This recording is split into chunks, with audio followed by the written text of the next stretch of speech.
my time to start saying that it's a pleasure to see so many friends and colleagues and to welcome you to this meeting that, as you know, has a goal to provide detailed information about the conceptual, practical, legal, technical aspects of this ambitious project named EuMAR, that stands for European MAR Registry. Before starting the presentations, just a couple of brief notes about the project.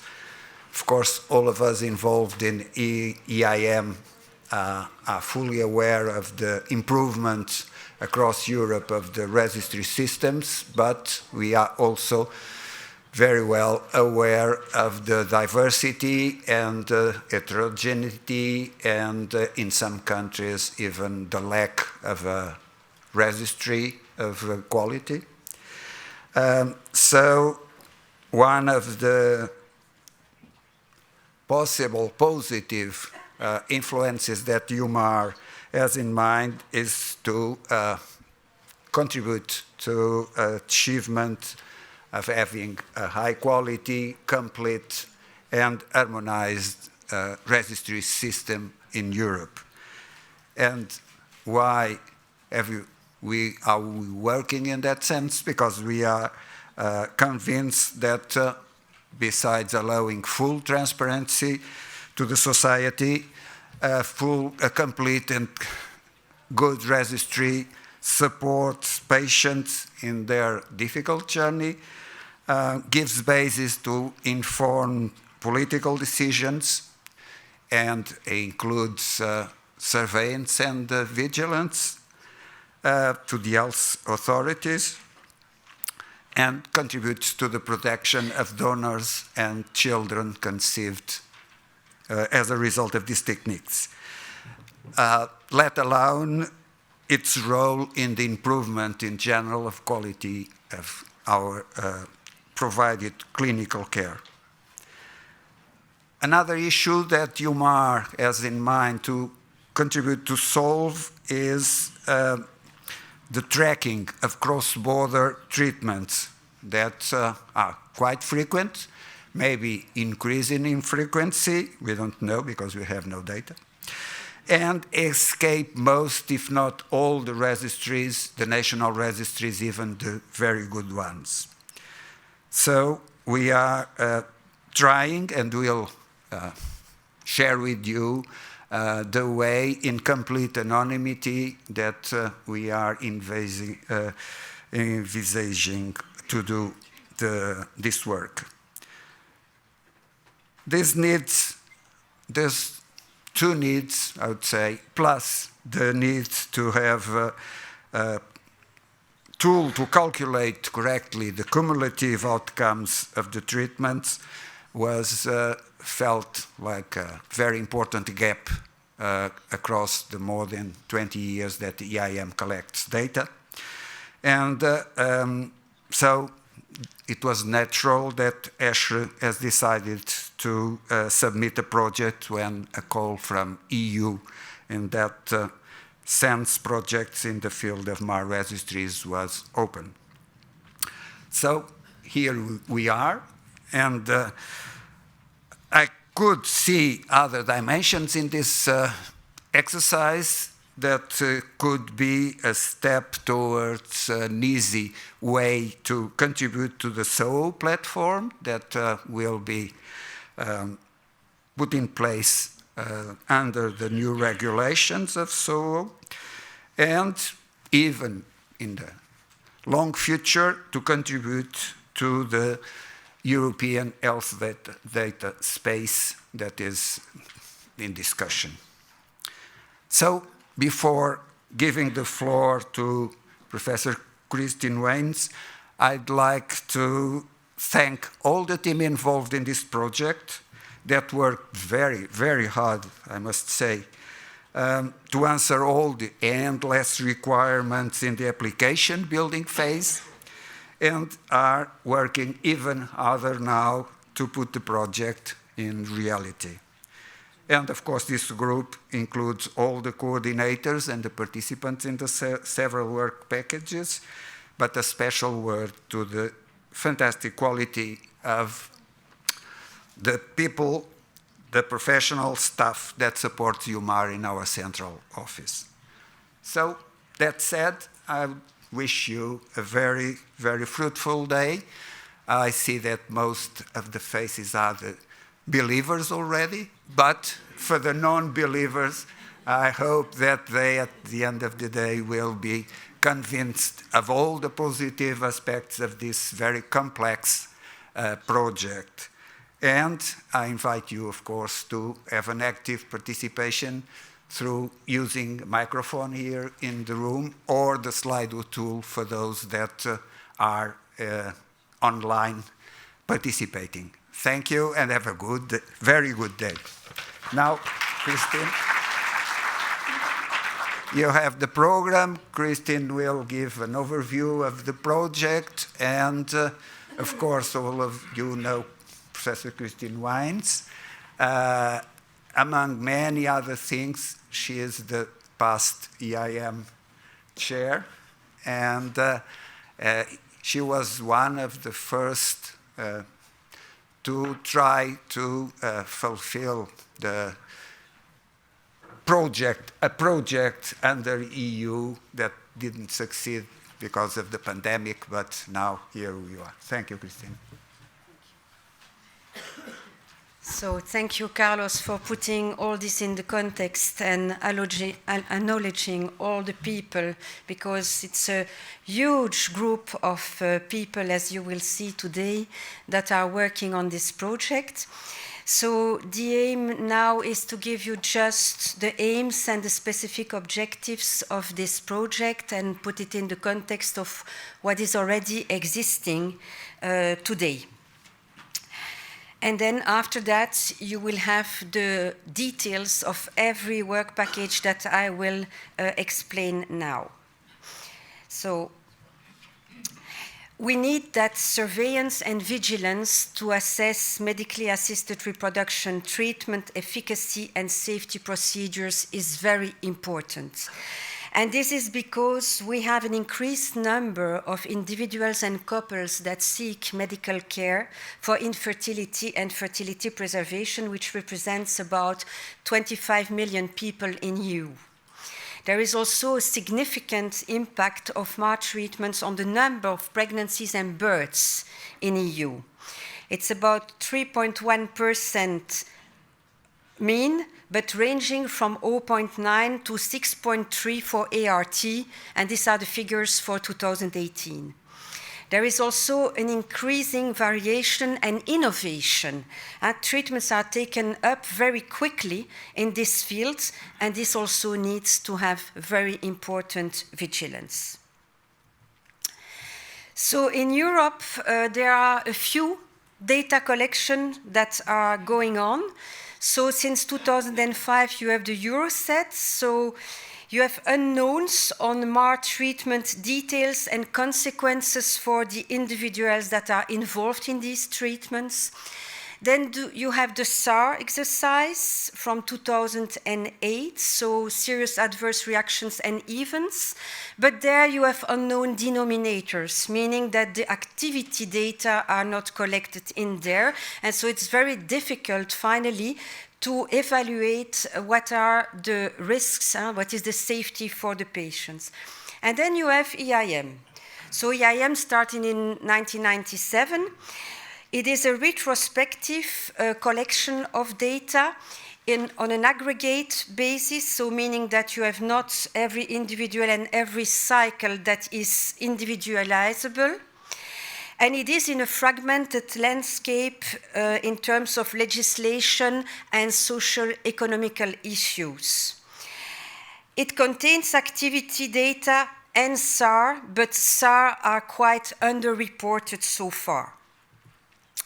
So if you have a look on how this works over Europe, you see that with this card with multicolors, you can see that a number of countries have a compulsory registration, some countries have voluntary registration, and this is reported to some national authorities or not reported to national authorities. It comes from medical organizations, so it's really a fragmented way to collect the data and to report it. You have also some countries where the data collection is complete versus those that are incomplete, and of course, the more it's voluntary, the more it is incomplete. This makes sense. So there are huge challenges when we speak about international registries. So there are different data collection systems and organizations that manage the data. There are different measurement properties. There are different regulations. So you have countries, as I have said, that have mandatory reporting, which is, of course, the best to have the most comprehensive data. And you have socio-economical issues, so some countries where not everybody has access to treatment, which is also one of the important parameters to collect. You have different technological evolutions, so some techniques are taken up very rapidly in some countries and not available at all in some other countries. And then you have the problem of sequential treatments that Carlos already explained, the cross-border patients, where you have exchange not only of the patients that travel to another country to have access to a kind of treatment, but also the biological material that is going from one country to the other. And of course, to respond to all these things, you need to have what is all written on the right side of the slide. You need a unified approach. You need a unique platform over Europe. You need harmonized data with very specific and accurate definitions. You need a legal basis, and there, so regulation can help a lot. You need to take up the different technologies and outcomes in a timely manner, And then you need also to identify procedures linked to a same patient, because if you want to have cumulative outcomes across Europe, you need to have one identifier that can follow all the cycles of a same patient. And this is then about long-term follow-up, longitudinal long-term follow-up over very long periods of time, not only 1 year, but over all the years. And then we come towards our unified approach, so the response to this call where we thought about all these challenges that I have just explained, and this is the EuMAR project. So as you can see in green, it's a very long title, so I will take the opportunity to read it with you. So the general aim of the project is to establish a first overarching European standardized web-based data registry containing high-quality data, cycle-by-cycle data from medical professionals across EU. To facilitate data sharing for open science across the institutes, and also allow the longitudinal and cross-border follow-up of medically assisted reproduction data. So this call was an EU4Health action. The project coordinator, as Carlos says, is ESHRE. The time frame is 3 years, starting from January 2023. And it is the funding program of EU4Health. So the general objectives you have understood by the title, that we have to move from a data collection from a retrospective aggregated to prospective cycle by cycle. We need to make the data fair. Fair means findable, accessible, interoperable, and reusable for all stakeholders, meaning the patients, the public, competent authorities at country and EU levels. We need to cover the cross-border care and achieve a full traceability of all these treatments. We need to be interoperable with other EU initiatives. So you have heard from Carlos about the SO platform, from the European Health Data Space, to avoid duplication of work, because from now on there are many, many countries that have to report to different entities, which of course is a big burden for professionals, and they can use their competencies for much more interesting tasks. And then we come to the specific objectives. So there are 3 specific objectives in this project. First is about the data flow. We have to find a flexible data flow that can be applicable to all the different countries that are involved in that data collection.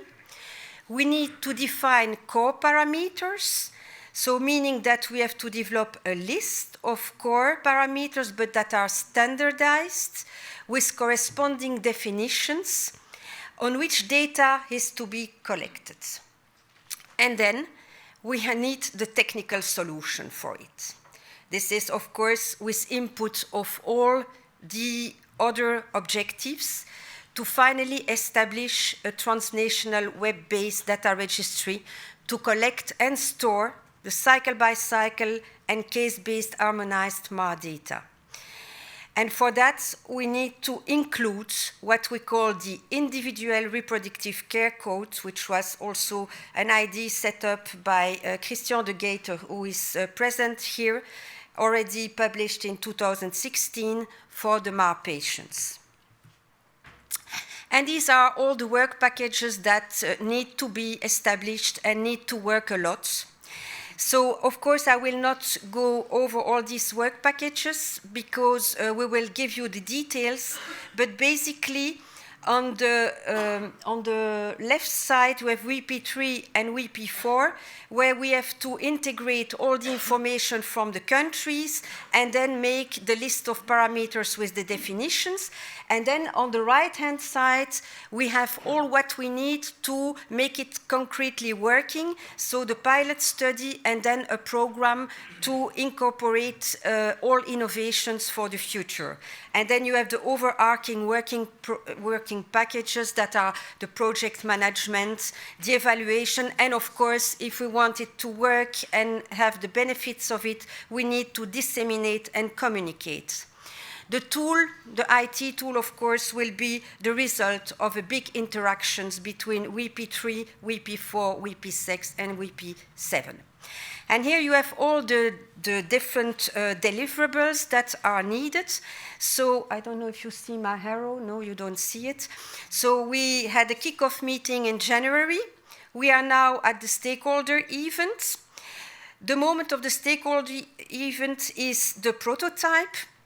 So the prototype, of course, of the tool is ongoing at the moment. And you will have the details of the different deliverables during the whole day today. But you can see that after 1 year, we are now at the stage of the prototype. And when we come to WP5, I will explain this into more details. So the benefits of EuMAR, it's quality assurance, improving performance on benchmarking, including the safety. This is a benefit for the centers, but all in all, the patients come into play in all the different benefits. Compliance towards efficient reporting. So this is for a lot of you here, national competent authorities. The outcomes, cumulative including cross-border, is for all the stakeholders, patient centers, national competent authorities, and of course, EU. And then the transparency of data with the open science opportunity is also for all the stakeholders, but they're including also researchers to make the field moving forward. So what I can say is that EuMAR is designed for MAR data, acquisition, standardized, centralized, the use of it, the sharing of it for all the stakeholders involved. And with this, I thank you for your attention.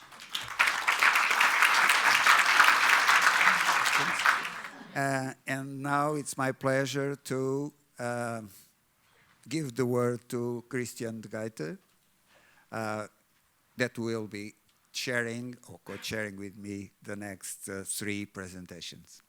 Thank you, Carlos, and I have the privilege to invite Christina Magli to provide us with information on her work package 3, NCA service results and data flow analysis. Christina Mackley is past chair of ESHRE, and she was keen on me saying that she's an embryologist. That's important to be made clear to everyone, right? So, good morning from the embryologist side of the group. Yeah, very enthusiastic as usual for this. And so let's start now with the practical aspect of the project, because now we start dealing really what we did to put it in motion. And it is almost 1 year that we have been working, so results must be evident to everyone. So the first step that we had to undertake was the one belonging to my work package. I say my work package, but I'm not the only one working on this.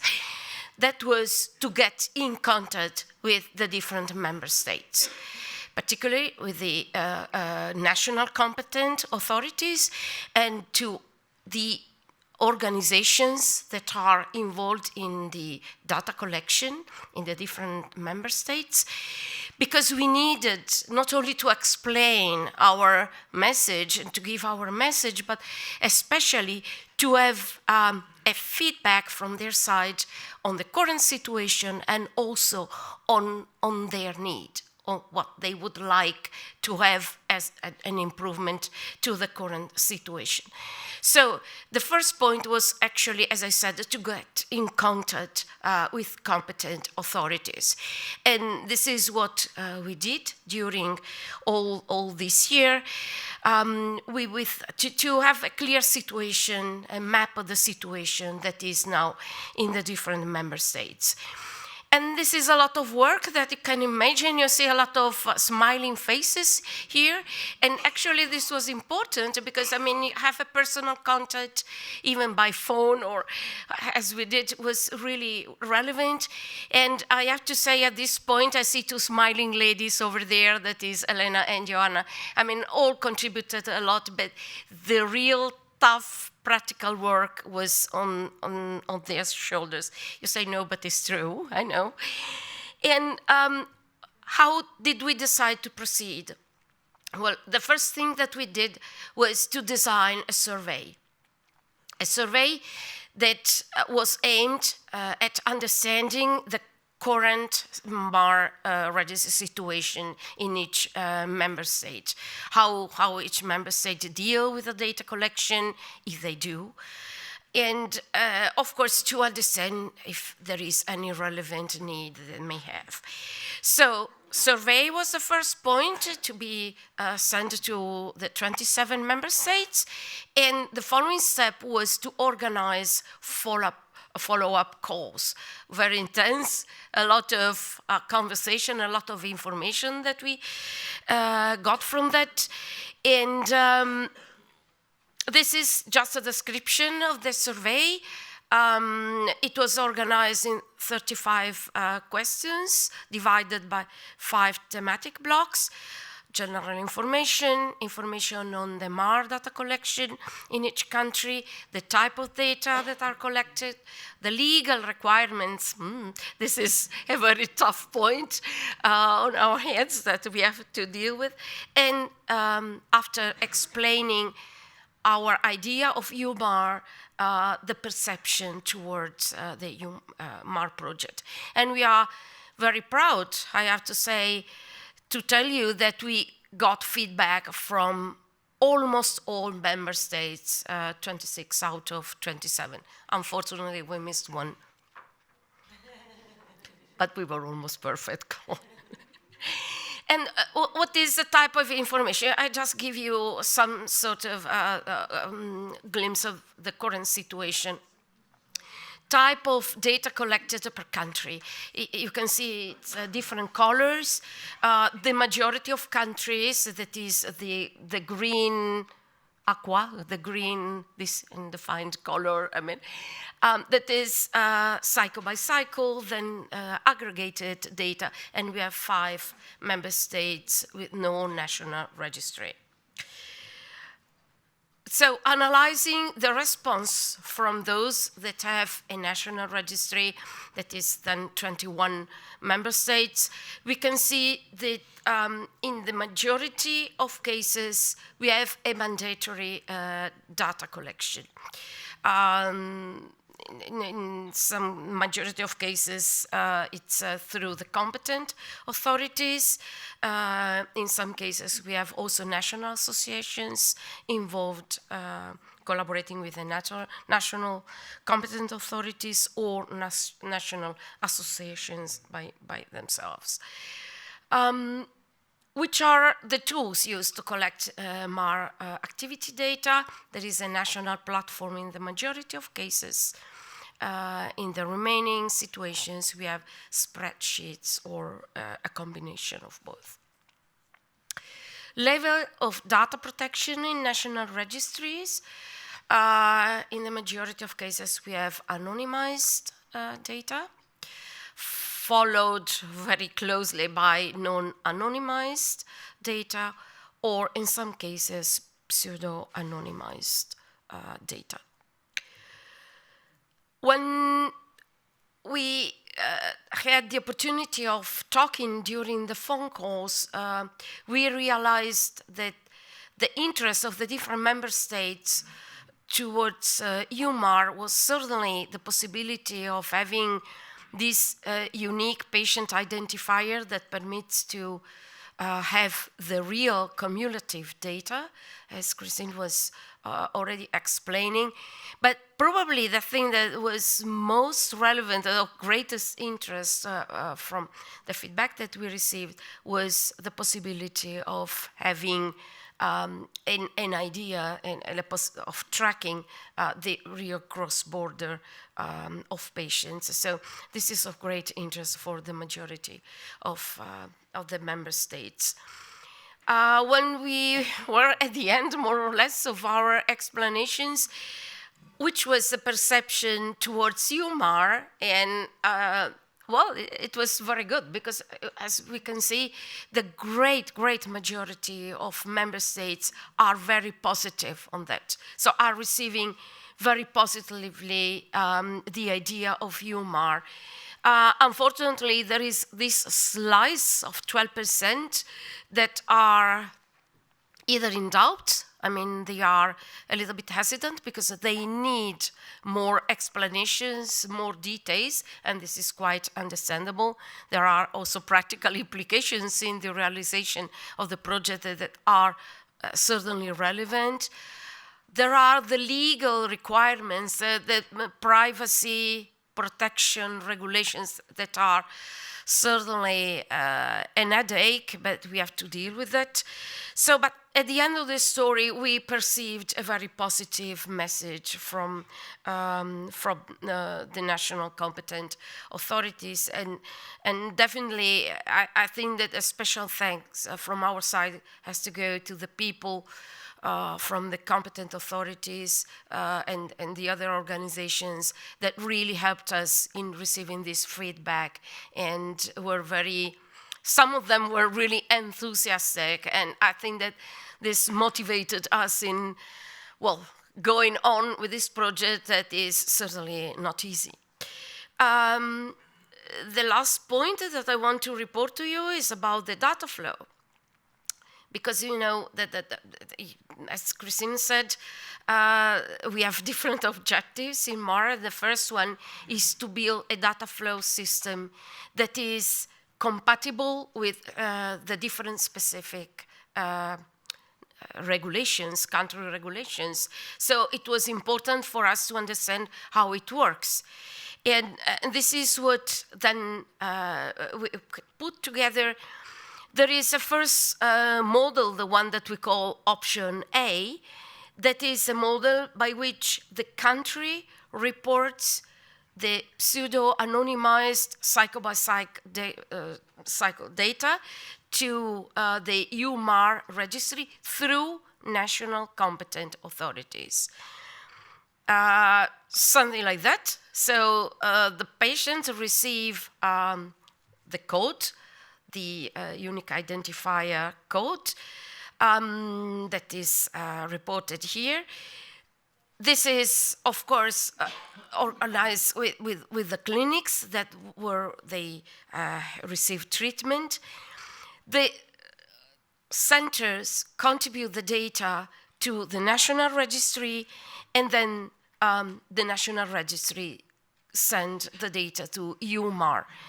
And this is the first option in which the national registry has a key role in doing this. And then, of course, the resulting information is going to be made available at different levels of penetrance to the stakeholders that are professionals, especially patients that are the clinics, but also the European Commission and researchers and general public. You see reflected here again by color codes the different capacity or possibility of these stakeholders to receive the information. And this model A is the one that is of interest for these countries that you see listed here with the different flags. So the majority of countries go through this direction. Then we have another option that is the fact that the MAR centers reported to the EuMAR registry directly. Of course, competent authorities are involved in this, but in an indirect way. So anyway, they can have access to the registry. So you see, again, the different motion, but the MAR centers are contributing directly the data to EuMAR registry. And again, we have the same level of information to the different stakeholders that in this way can have access to the data. And this is the model that would be of interest, especially for these countries. So two different possibilities that are gathered in this map. This is a summary of the situation. And this is the information. So this is where we are staying at the moment. I see a lot of discussion ongoing from this corner of what happened. Okay, there is time for questions. Okay, anyway, this is the information that we obtained. Again, many thanks to those that work on that, and many thanks to those that helped us in putting together this information. So with this, I leave you to the next presentation. Thank you very much.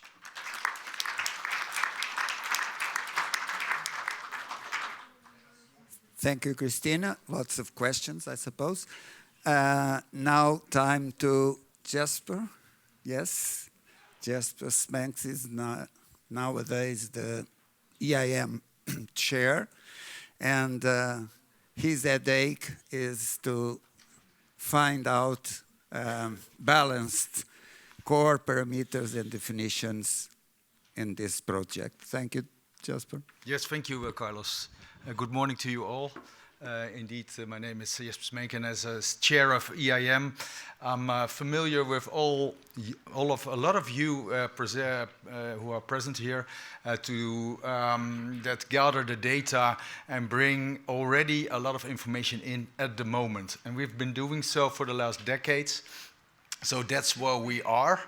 And I think we need that basis, we need that layer, as said, to come even further. But we must remind where we come from and put that more or less in concrete to be all aware of the fact that we have to talk the same language. And what we try to do in our work package is with all the input from all the countries, come to some kind of parameters and definitions that we all can abide to, that we all talk about the same things.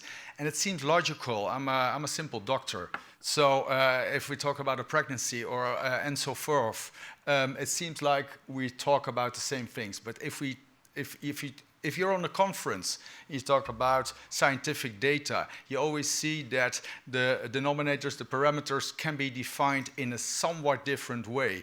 And at the basis of our project, it is of utmost importance that we talk about the same parameters, the same definitions. And we did that in a big team. I'm just a member, and I'm standing here. But as said in the previous presentation, other did a lot of work. I'm just here to present a little bit as being part of the team.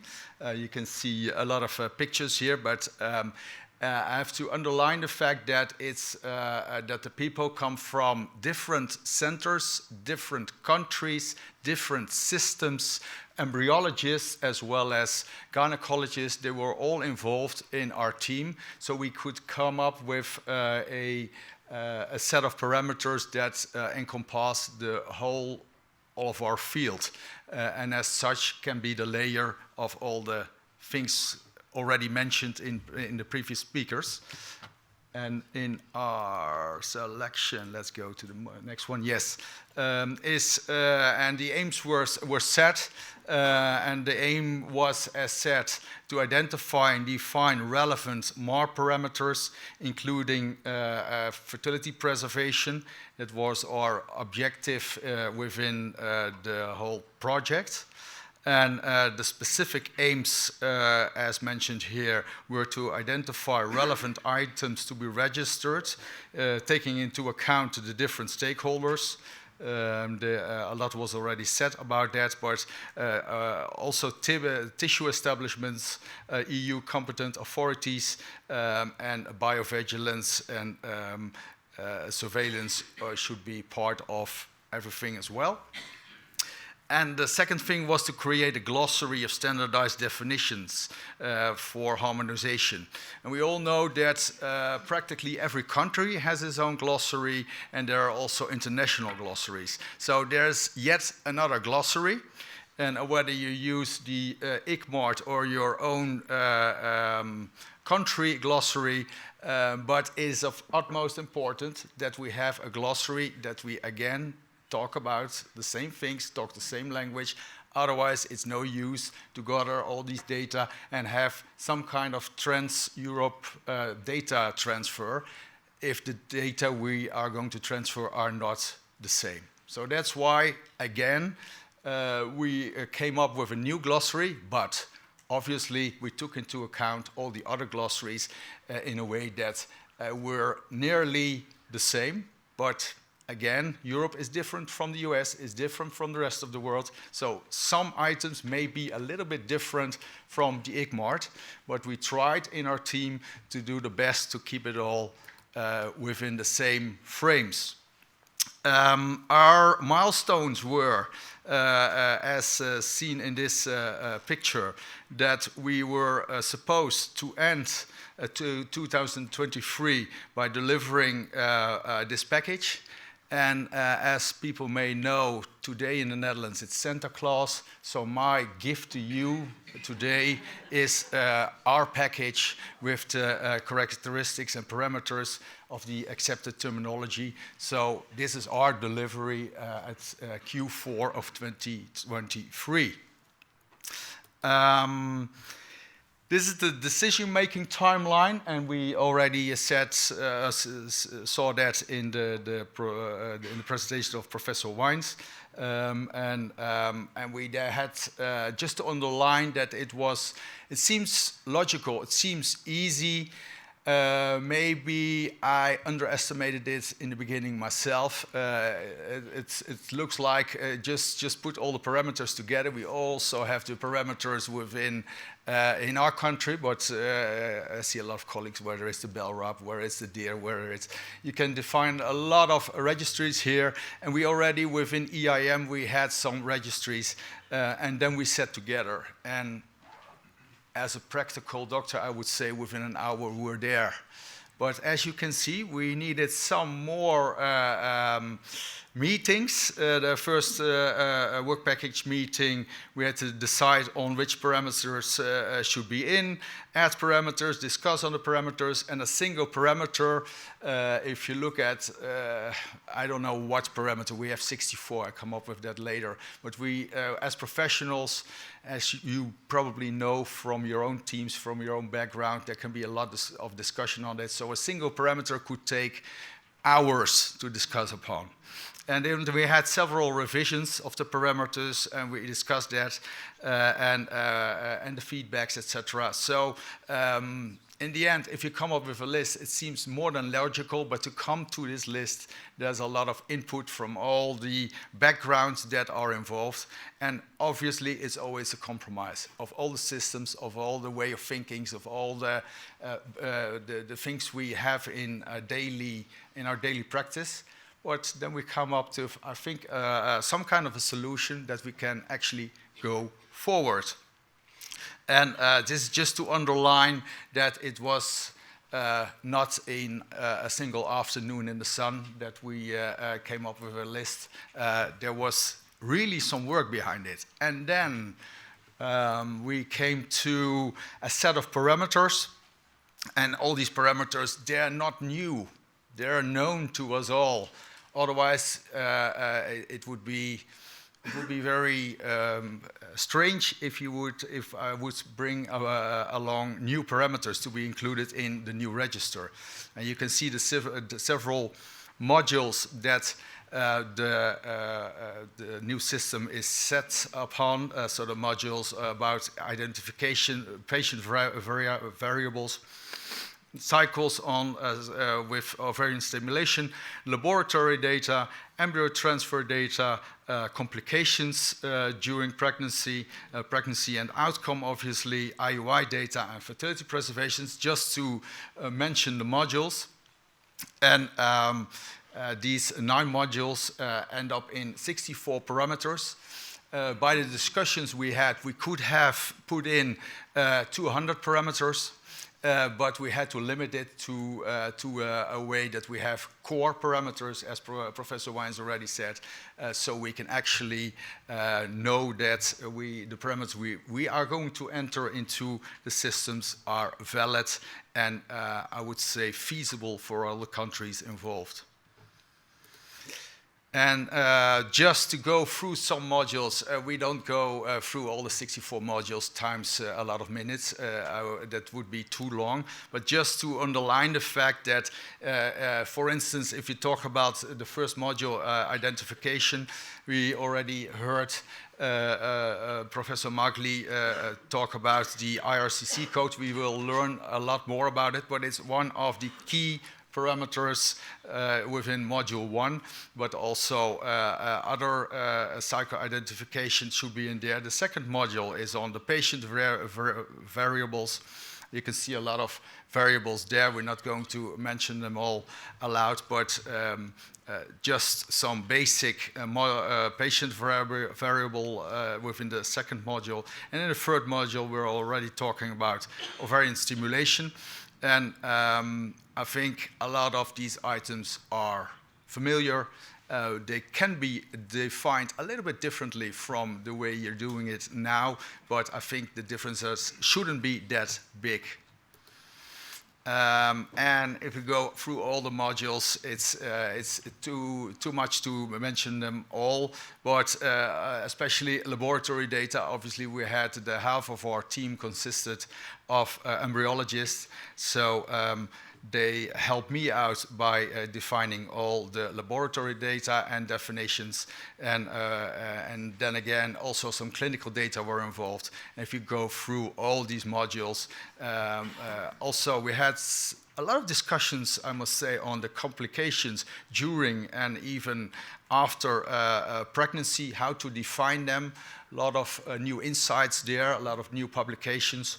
So I would say, in the end, please have a look at our list of definitions, at our glossary. You can have, obviously, your own opinion on them, but I think we've come to a good compromise, a good solution, taking all the new data, all the different stakeholders, but also the different already existing registries into account.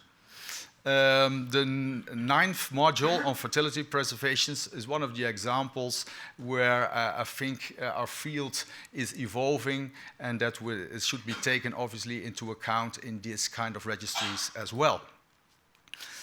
you can't read this. But it's just to underline the fact that if you're going to have a glossary on all the parameters, there are a lot of details involved, and these details will make sure that everyone's talking about the same things. And this is all in the glossary, and this glossary can be found in a list where all the parameters are being defined in detail. What can we do with all these data? We learned already in the previous presentations what we can see, what we can extract, what we can conclude. And I think the EAM report of last month is one of the examples where we can show what's actually going on within our field. But we all know it can be even better. And we know from the existing registries that they can be even a little bit better, and my country is one of the best examples where registry should be better. And these parameters can lead to better totals on what we're actually doing, time frames, rates, and it would be very beautiful if we could actually talk about cumulative pregnancy rates throughout Europe. So to compare, in the end, the different countries, to compare the outcome, even if our patients decide to go elsewhere, in the end, we can see how these patients will or will not become pregnant, the time to pregnancy, and the cumulative rates to be compared between the different countries. You can see a list, the part 2, the number of parameters. I already mentioned a few. We can, from all the parameters we defined, we can have some calculations, but also some ways that we can have some cross-links between the data that are involved, so we actually can see that the data that will be entered are valid. That's one of the things we encounter now within EIM, that the data sometimes that are entered into the system, you may doubt whether they are all correct. Some countries present data with over 100% of coverage, of over 100% of certain parameters. Within our system, we know that we have some cross-links, we have some checks, so we can actually see and know that the data that will be entered will be correct in the end, and there are some ways to correct it. Even discussed with the patient, with you all, or the centers that will enter the data, so we can see these data might be a little bit better. So the system consists of, I would say, existing parameters, but they're redefined in a way that we all talk the same language. We know that there are cross-links, that we have a good check on whether the data will be entered correctly, and we can, as such, have better parameters to extract the data and have a discussion on actually the outcome on the several parameters we defined within our list. The list will be available. The glossary on the terminology will be available as well. So hopefully after this meeting, but also in the near future, we'll be talking, we'll still be talking with each other, but using the same language from now on. Thank you for your attention.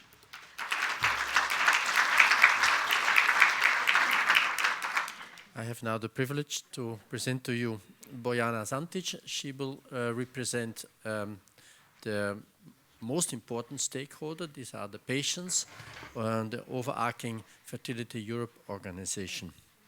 She will speak about EuMAR's potential to create value for patients. Thank you. I'm happy to be here, dear guests and fellow patient representatives. Today I stand before you being entrusted a difficult task to guide you through the experience of infertility patients' journey. And this task is even more complex as I'm standing here assuming multiple roles. I'm a representative of the millions whose lives have been severely affected by infertility. I'm also an advocate for change, and I'm a kind of survivor, as my life too has been severely altered by 10 years of struggling with infertility. Infertility is often addressed by striking numbers and statistics. 25 million people in the EU having some troubles with fertility. 1 in 6 couples, and up to 10% of newborn children owe their existence to the wonders of modern medicine. These numbers are astounding, aren't they? But the truth is that through the lens of this evolving matrix, we, the patients, often remain unseen. And that is why I would like to start this presentation by asking each one of you to take a moment to discover a card that you found at your seat. And this card will, for the next 15 minutes, transform you into infertility patients seeking treatment abroad. It's a card similar to this one. And on the card, you will find a deeply personal question, and this will be your question. This is a question that mirrors the uncertainty and emotional complexity of your infertility journey. Nothing to be ashamed of. How do I know that? Well, I've been on a journey that resonates the challenges faced by all of you holding a card. After years of struggling with infertility, the only treatment which was possible for me to finally meet my children in my 30s was IVF treatment with donated reproductive cells, basically egg cells from another woman. And embracing that unconventional challenges took time and courage. While deciding on that significant step, my partner and I faced an absurd situation regarding access to treatment. Although Croatian law on medically assisted reproduction details all aspects on gamete donation, in reality the treatment is not accessible in Croatia. So we were forced to travel abroad to choose the destination country, the clinic, and the medical team by ourselves without sufficient information or support. That wasn't the only obstacle, though. Croatian law recognizes and defines only non-anonymous donations, so the rights of the donor-conceived child entail the possibility of obtaining certain information on the donor upon reaching adulthood, and that is what we wanted for our child, to have that possibility. Unfortunately, the only treatment available abroad implied an anonymous donation, practiced in most clinics accessible to foreign nationals. And that was the hardest decision I needed to make, agreeing on the donor's anonymity or giving up the possibility of meeting my children.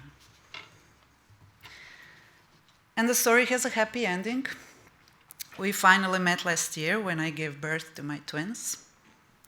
However, some difficult questions still persist, mostly questions on how will my children feel given the opportunity to discover a part of their biological identity was taken away from them, was taken away from us.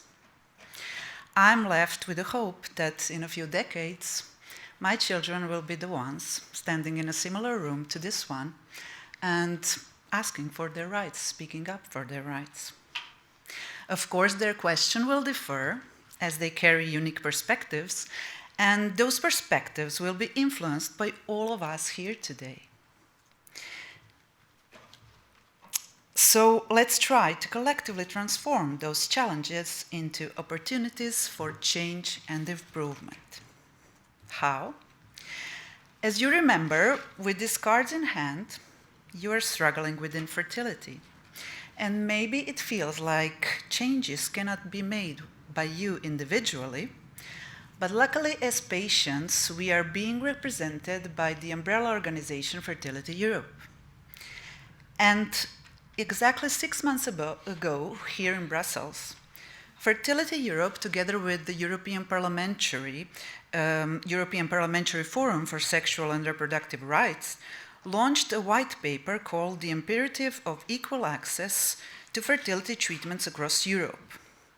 And this unique white paper includes 12 recommendations for 12 ways to improve equal access to safe and efficient fertility treatments. Let's not delve into all of them at this point, but take a brief journey through 3 of those recommendations, and I will show you the ways they touch on my personal stories as well as on your stories. Our journey begins with the recommendation number 1 and the importance of creating safe and inclusive regulations, considering the rights of all parties involved, those seeking medical help, donors, surrogates, as well as children born through assisted reproduction. Moving forward, recommendation number 3, establishing and maintaining a legal obligation for evidence-based medicine treatments, emphasizes the need for such treatments to be provided by all medical centers. And lastly, recommendation number 12, creating a central and mandatory European register underscores the significance of such a register of all treatments and donations. So as you can see, all 3 recommendations speak basically of transparency. Transparency is the foundation upon which trust can be built. It provides clear guidance and becomes a beacon of hope in the maze of infertility. Infertility thrives in the shadows of misinformation. By fostering a culture of transparency, we can create an environment that empowers patients and creates a way for genuine partnership with healthcare providers. Therefore, from a patient's perspective, the recipe for access to treatment is quite simple. Transparency creates clear guidance and support, and that is what we, the patients, need. And equal access is just a starting point. The next perspective on our journey is, of course, EuMAR. This project aims to bring transparency, standardization, and a patient-centered approach to the European landscape of assisted reproduction. Imagine all the answers this would bring to some of the questions you are holding in your hands. And remember the recommendations of Fertility Europe that we just shed light on? Let's see how they can be linked to EuMAR values. Recommendation number 1 resonates deeply with the values of cumulative and cross-border follow-up and transparency of data. Now consider the card in your hands as a representation of cumulative and cross-border follow-up. EuMAR recognizes that infertility knows no borders. The value of this follow-up is about tracking the entire journey of individuals, even if your path takes you across national boundaries. This approach ensures continuity of care, facilitates information exchange between clinics, and provides a holistic view of your reproductive health history. Or imagine the cards in your hands represent transparency. EuMAR encourages the value of transparency, ensuring that information is not shrouded in mystery, but is accessible to all stakeholders. We've seen earlier that transparency is the key to informed decision-making. Patients, clinicians, and policymakers alike can all benefit from a comprehensive understanding of treatments and outcomes. It's about breaking down barriers and fostering a culture of openness. Recommendation number 3 aligns with a lot of values of EuMAR. Standardization, transparency of data, quality assurance, cumulative and cross-border follow-up, and above all, a patient-centered approach. When we speak of standardization, we essentially discuss creating a level playing field. EuMAR envisions a landscape where the standards of assisted reproduction are consistent across borders. This is not just a matter of protocol. It's about ensuring that individuals, regardless of where they seek treatment, receive the same quality of care and access to the most effective methods available. Quality assurance is also not merely a checkbox. It's a commitment to excellence. EuMAR, through benchmarking, aims to establish a gold standard for assisted reproduction treatments.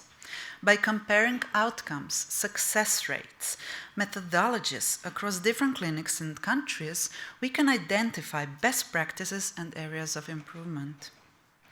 And above all, as you hold your cards, feel the weight of a patient-centered approach. EuMAR is grounded in a patient-centered philosophy. It's not just about data and statistics, it's about the lived experience of all of us on infertility journeys.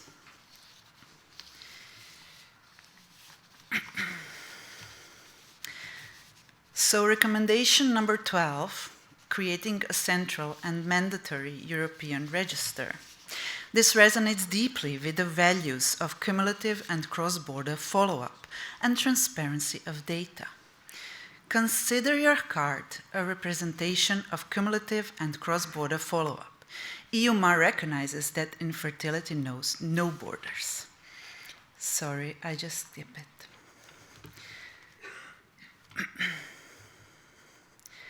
And then, to end this presentation, I would like to share a story from my home country. This is a story which I would like to say as an architect. And it is a story from my colleague, Mr. Basic, who was a visionary and created a lot of interesting projects, visionary projects. And this project is Sea Organ, located in the city of Zadar, which become very popular worldwide.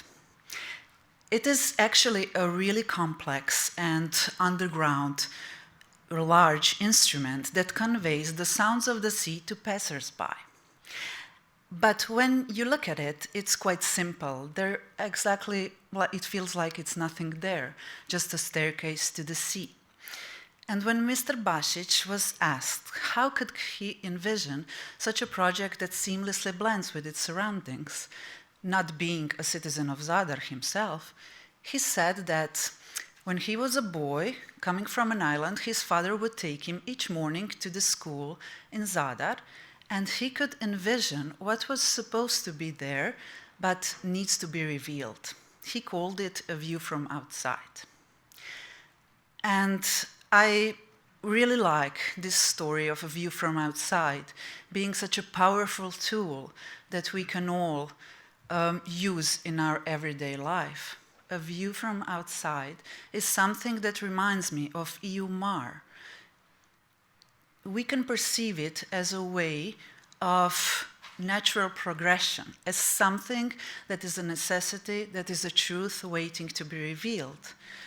That is just a natural progression needed to be imported in our healthcare system, just like the sea organ seamlessly blends with its surroundings.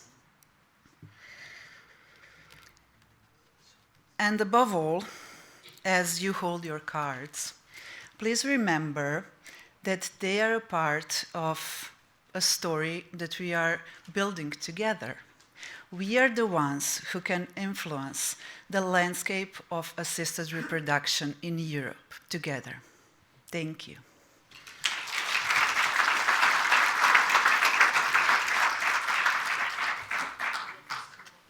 Thank you, Bojana. Thank you very much for sharing your so personal feelings and life. And thank you for the support of Fertility Europe to EuMAR program. I'm sure that, as always, we'll work together and we'll succeed. Unfortunately, I must say that this is just the first step, because the full transparency, as you envisage, is in the future and can be based in EuMAR, but the decisions are at the national country levels if they create a system to full transparency of the results of each clinic. But EuMAR should be the base. Thank you very much. So, questions? Please. Reza Bek from Prague, Czech Republic, concerning the last lecture. As typical, it is a question for you. A philosophical question. What is more important for patients, the transparency or the accessibility to X? Because as we probably all know, the accessibility of donor X is very problematic in countries where non-anonymous donation is performed. In Czech Republic, there is a lot of eggs. They are exported, yes. They are exported into Israel, in Croatia, in Germany, etc., etc. But they are. I am not sure that if you will have transparency, you will not kill this system, and our patients will go to Ukraine, Cyprus, Turkey, etc., etc. So it's an important question if the anonymous donation is so bad that she should be killed. Yes, I understood your question. Maybe it's not a question that I should give answers to, but the question of anonymity or non-anonymity is, of course, not something EuMAR can solve. But what we are facing right now is that we are concerned with the problems or challenges which are here right now to solve the questions and challenges that patients are facing now. But we are, in my opinion, not taking account of the children which will be born through those procedures. So we are not thinking enough about the next generation, which will come from what we are doing right now.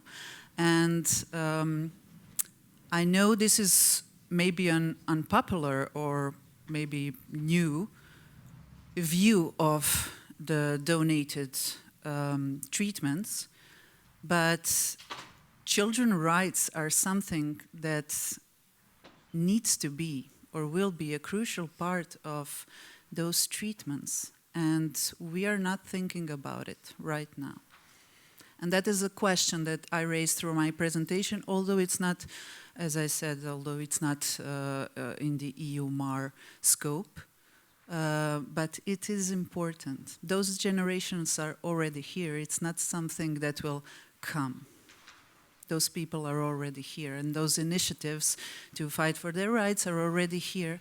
And basically we are giving up on their rights to know a part of their biological identity. Yeah. Thank you. Hi. Thank you very much for very nice presentations on the first work packages of the EuMAR. I'm Kelly Tillman, Ghent University Hospital. I'm also in the evaluation board of the project. I have a question for the work package leader that made the variables and the definition. How fixed is this list, or better the translation of the variables? Is there a possibility during the test cases? Because often if you test these things, you run into lost in translation and different interpretation. Is there still a possibility that during the test cases maybe the definitions are more elaborated, or is it really fixed at this moment? Thank you. Yeah, thank you for your question. Because I have the same question. I was wondering how evolutive will be these parameters and things like that. I think we're all humans, so we evaluation, but also thinking about better ways of defining things is always good. But as we saw in our group, there are a lot of opinions on already current parameters and current definitions. So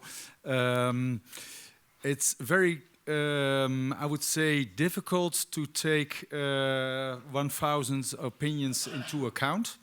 And it's already a compromise, but in the end, it's fixed, but not yet in concrete. So during the next phase, yes, I think also for, and that will be the next session of presentations, how these parameters will be adapted and used within the IT systems, so we can actually do something about the data extraction, data evaluation, etc.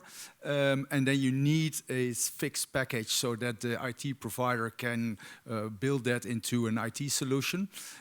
but we already had a discussion whether smaller items could be adapted, and the answer, if really necessary, would be yes.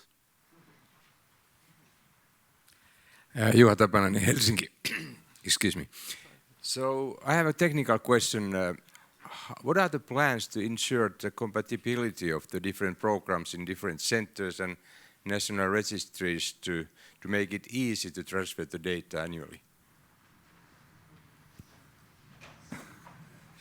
It's a very good question, but we were wondering who will answer it. I can answer saying that there is a specific presentation on that in the afternoon. Thank you. A question to Dr. Jesper. Yes. Regarding the patient parameters, I didn't see any things regarding the social, economical level of the patient. Did you discuss, on the, for instance, education level or something like that? Yes, we discussed that. You decided to give up. In the end, yes, we looked at the different, at the EuMAR, at other ways and other registries.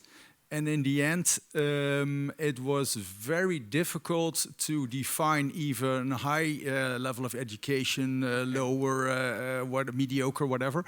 And then in the end, would it add to, I would say, the 200 parameters we started with? We had to make a choice. And then we had to skip things. This is one of the things, after a few hours of discussion, we decided to skip. Yes. Okay. But don't yeah, it can be very in a way it can be very interesting, it can be very, and also from a scientific point of view, I would say please put it in, but then the other 150 would be put in as well. And the core we talk about, we define this as being the core, and this would be the outside layer of the core. Okay. Important, but too elaborate to put it in the first set. Because there is a paper coming out now, infertility and sterility. It was made in different European countries, relating the level of education to the success of the treatment. It was made in several. So it's very interesting, and I would love to put it in. But in the end, then we would end up in a very big set, and that wouldn't be feasible to. May I say something to that? I can imagine that once EuMAR has been installed, that specific projects, international projects, can be set up by adding variables for a certain period of time, so that then can be evaluated. The system should be flexible enough to do that, but also to squeeze in new treatment modalities that certainly will evolve in the next 10 or 20 years. I'm really in favor of this project, clearly. But I have a kind of a technical or organizational question.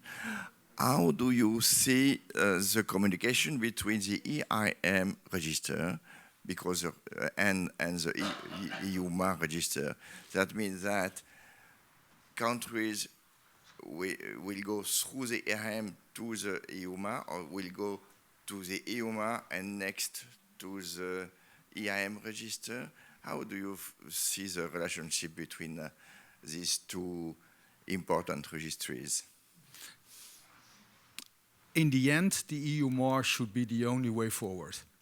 So, but for the time being, as being president of the EIM, I totally agree that the EIM is something we should cherish. We should, for the time being, it's now what we've got, and we shouldn't throw it overboard. But in the end, the EuMAR will be the new way forward. In between, we should find a way, and that's also coming to the previous question, we should find a way to make the two systems that you can use, enter the data in a way that they can be used in two registries. And there should be IT solutions to do that, but in the end, the parameters we defined are not that different from the EIM. So actually, this question was already in our heads when we defined the new parameters in a way that if we're going to talk about EuMAR parameters, it shouldn't be so that the EIM members are more or less discouraged to enter their data. My first thing was to set up a new, better system, but to keep the system as we got alive and kicking. But again, there are some countries we do not belong to EU, and which are still in the EIM register. Yes. 37 countries in the Yes, so the first thing will be that we keep the EIM alive and etc. The EuMAR is an EU project, so non-EU members will not be part of the first development. But in the end, after we developed it, we want to make it accessible for other countries as well. That's not the first thing. The first thing will be in the EU. It's an EU project. But in the end, if we think about that it's a new way of registering, in the end, it should encompass all the countries that are within EIM, obviously. But that's not the first step. And discussing this, that will take years, not to say a lot of years. So, no? Yeah, just a comment, Jacques. It's important to see how positive you are, but EuMAR is just, we are in the first step. We'll have a test. We'll have to convince the countries, even for a small number of countries to participate in the test phase. It's not easy. Then to spread to the 27, and then to try to have outside. I would say that it's a long-term project. So keep EIM alive is mandatory until many years in the future. So sorry, just and we have a Slido question. Yes, I have a question from Henrik Persson, Senior Technical Specialist at BSI, a notified body. He asked, it appears by the information provided that ERT manufacturers and notified bodies were not represented. Have these stakeholders been considered, and will they?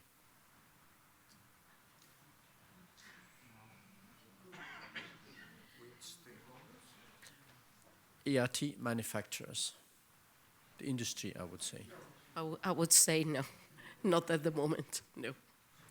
Did you hear?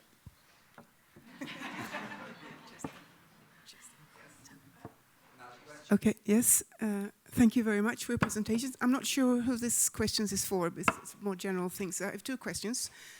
I should know the answers probably, but we had a bit of discussions here and I got a bit confused. So the first question is this supposed to be only for IVF patients, within patients, couples, or also for donors, third-party donors? Also for donors. Okay, yeah. Also for donors. The donor receive a code. Yeah, I mean, they are... Yes or no? The register is for the application of donations, but is not envisaged for now to have IRCC codes to donors. No, at this so they phase. will stay at in this the country. phase. Okay, yes. Okay. So my second question is, as far about traceability, as far as I've understood, we could either have data communicated by national IVF registries, in which case it will be possible to give a specific code to a specific patient wherever that patient is in the country. But as far as I've understood, it can also be reported directly from the centers. So if the code is, if the pseudonymization is performed at the center, and the code is given at the center, it will not be possible to trace that person, the patient, if he or she is at another center or in another country, I assume. So we will lose all that data, all the cumulative data, for a large number of countries probably, or? You are right, Kirsty, of course, this is a big issue, but again, I will wait for the afternoon because of the technical presentations. That's the difficulty, but we'll try to explain how we can overcome it. In the end, yes, it's very difficult. In the end, the patient is in control. So if the patient will make sure that all the data are, etc., and you got more or less a time to pregnancy and a journey throughout Europe with the codes, but in the end, we cannot enforce that. But it's a legal matter, and we'll come to that later. I have a question from the representative of Ukraine, Mykola Krishenko, the representative of Ukraine DIM. He asked whether non-EU countries have the possibility to access the data of the glossary. It's in the open. Veerle created it, but in the end, there's no magic to it. I presented this as a gift, but it's in the open, and we would love all the non-EU members to abide to the same parameters, the same. So in the end, that again we talk the same language. So yes, it will be open access. So, Stéphane Diville, I'd just like to express how much I'm grateful from you to develop this project, because for me, with the experience I have with different projects, you are climbing the Himalaya. And so I'd like to thank you very much for starting this adventure. But also, I'd like to make a remark, because one of the goals is also the safety, following the safety. And so I hope that claiming there is 8 summits in Himalaya, over 8,000 meters. So you are climbing the first one, and I hope that having done so, the other teams will try to climb the other one. And one of the one I'm thinking of is the following up of the children, which is not included in this project, and which is also an Himalaya summit, which need to be climbed and to be followed up. But I guess this kind of initiative will open up the possibility to also try to find a way to follow up these children in the very long term. So thank you very much. As I know, Himalaya is even rising today. But I think children follow up. The difficulty that we have in our profession, that we work on a daily basis with different types of professionals, embryologists, with clinicians, but that we have to gather data from obstetricians and later on from pediatricians, and that makes it quite difficult. But I'm a bit of an extremist. I would wanted to have even more complications, for example, shifting material by error, or losing gametes or embryos by accident, things like that, but we have somehow to cut a limit.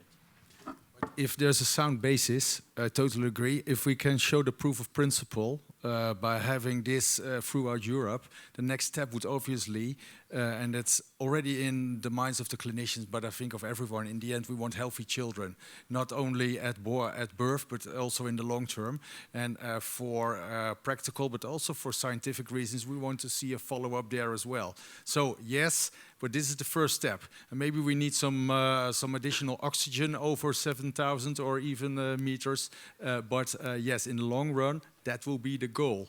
But since at the first years, the goal is to harmonize. From then onwards, we can add additional registries and come to a better full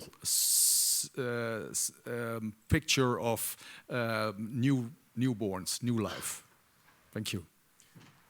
Yes, Anja? Yes, I also want to recognize this process. I think it's very professionally run by ESHRE, and I think the project is super.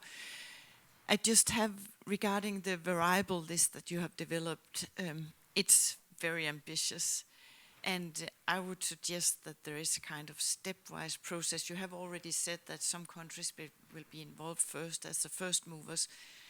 But maybe I would suggest that you start with some variables and then see how this goes, and then take it stepwise, because I think not to kill the project from the beginning. I think with all these follow-up data that clinics have it's very costful to have persons who are typing this in. So somehow to start it a little bit less ambitious, and then we can go for the next, so maybe make it a 10-step process or something. Just saying it from a country where we have registration, but for us it will also be a struggle to include the perinatal data, because they are not included. So I think to make it go really successful in the beginning, there need to be a kind of step. You probably have discussed this already. Yes, we had a lot of discussions on this. I come from a country where there's virtually no registration, so we have to come from a clean sheet even. So for us, it will be even more difficult. But in the end, the first starting point of a new project is ambition. And yes, we're ambitious. Yes, we want to go forward and make it all better, but it will need a stepwise approach. But to have some kind of layer, this is a layered session I learned, yes, we need to have this as the starting point. And as such, we developed a pilot study, and we'll see where we bump our heads. And we'll see what will be the actual thing. And for the countries that are not so far yet, I hope they're inspired and they can learn from the pilot studies where they can take the next steps. But yes, but without ambition, we wouldn't go forward. But then we'll do it in a stepwise manner, yes. Thank you. Thank you. There are lots of questions. We have 5 minutes. Okay, thank you, Chair. I'm delighted to be here. I was looking forward to this, to see a small seed planted many years ago, now germinating. I have to agree with what Anya said. I think it's far better to get 5 answers from all the countries than 64 answers from 3 countries. So may I suggest that you will create a foundation, a foundation questionnaire. That means we invite all of you to just answer these simple questions, blah, blah, blah. The true question is in relation to mapping the patient journey. I'm not aware of any studies where patients have said that they would love to have their fertility journey mapped. My personal experience is that patients carry that journey deep inside and do not want to share it, even with their most loved people. So I might caution in saying that we should not represent this project as something that will be sort of a Google map of what a patient does in Europe in terms of their treatments. I think that will be the total wrong way. Thank you. Thank you, thank you. Edgar, of course, this is a very important point. I must say that we are not interested at all in the intimate journal of each patient, because they would not be recognized. So it's just to have an idea of the cumulative results across Europe and maybe the need that people have to cross borders. But we are not invading, or it's not our aim to invade any privacy in any point. And, as it was said, the individual code, it's a patient responsibility.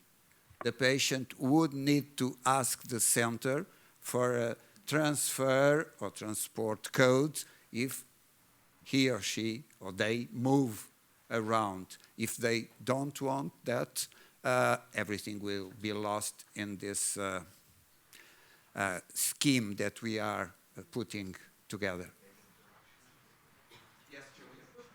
Okay, I'm an opposite way of thinking. I totally agree with 64 parameters, because better start ambitious and see what's happening, because 64, when you are collecting cycle by cycle, it would be the minimum, and then we will see if there are big problems. Just a comment about the first question. I think we have to separate transparency of data, that is the things that we all are looking forward to have for our patients, and the problem of disclosure or for anonymity or non-anonymity with donors and with children. That is a very important issue, but is a separate thing.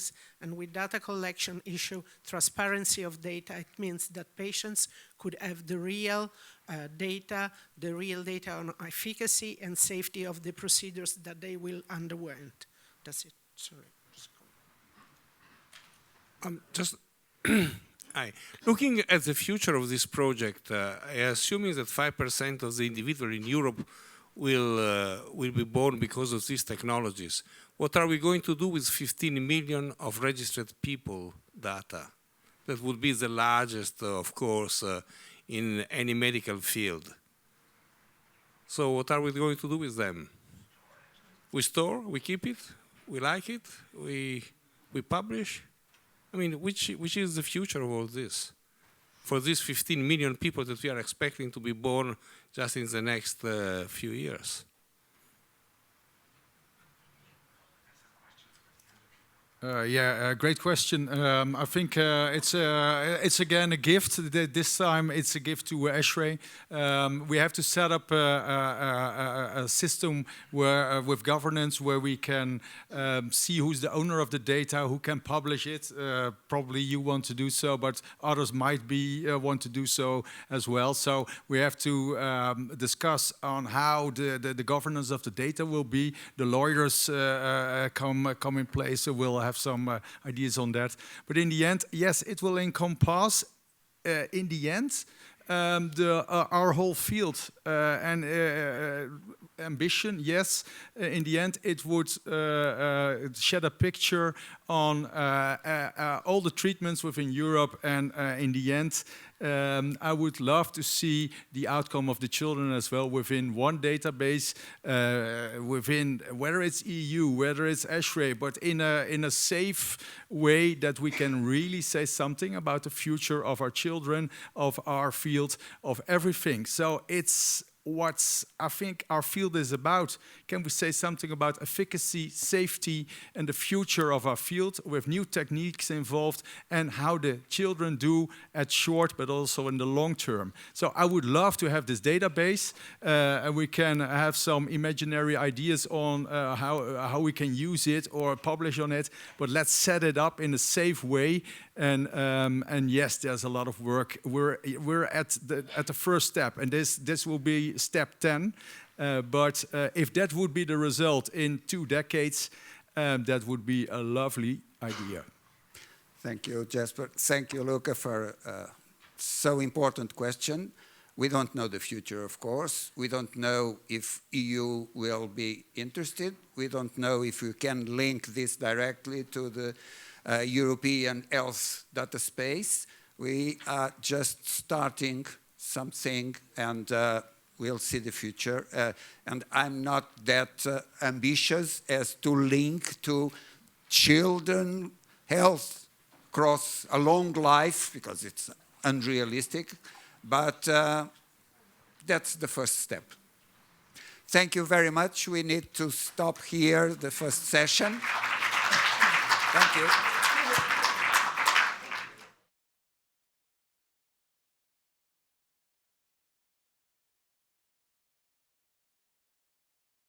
I just want to raise one point, that just to say why our ESHRE chair is not here with us. She's online. Karen Sermon has a luckily mild illness, so it's the reason she's not here, just to give you that information.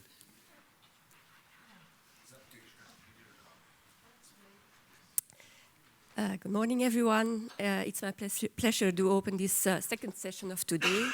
And I will introduce to you Jolien Clemens and Ruben Roux, who are attorneys at law at Timelex.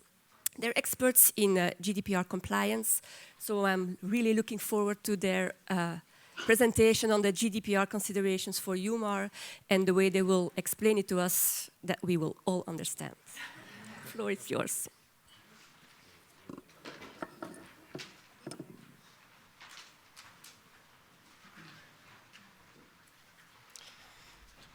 Yeah.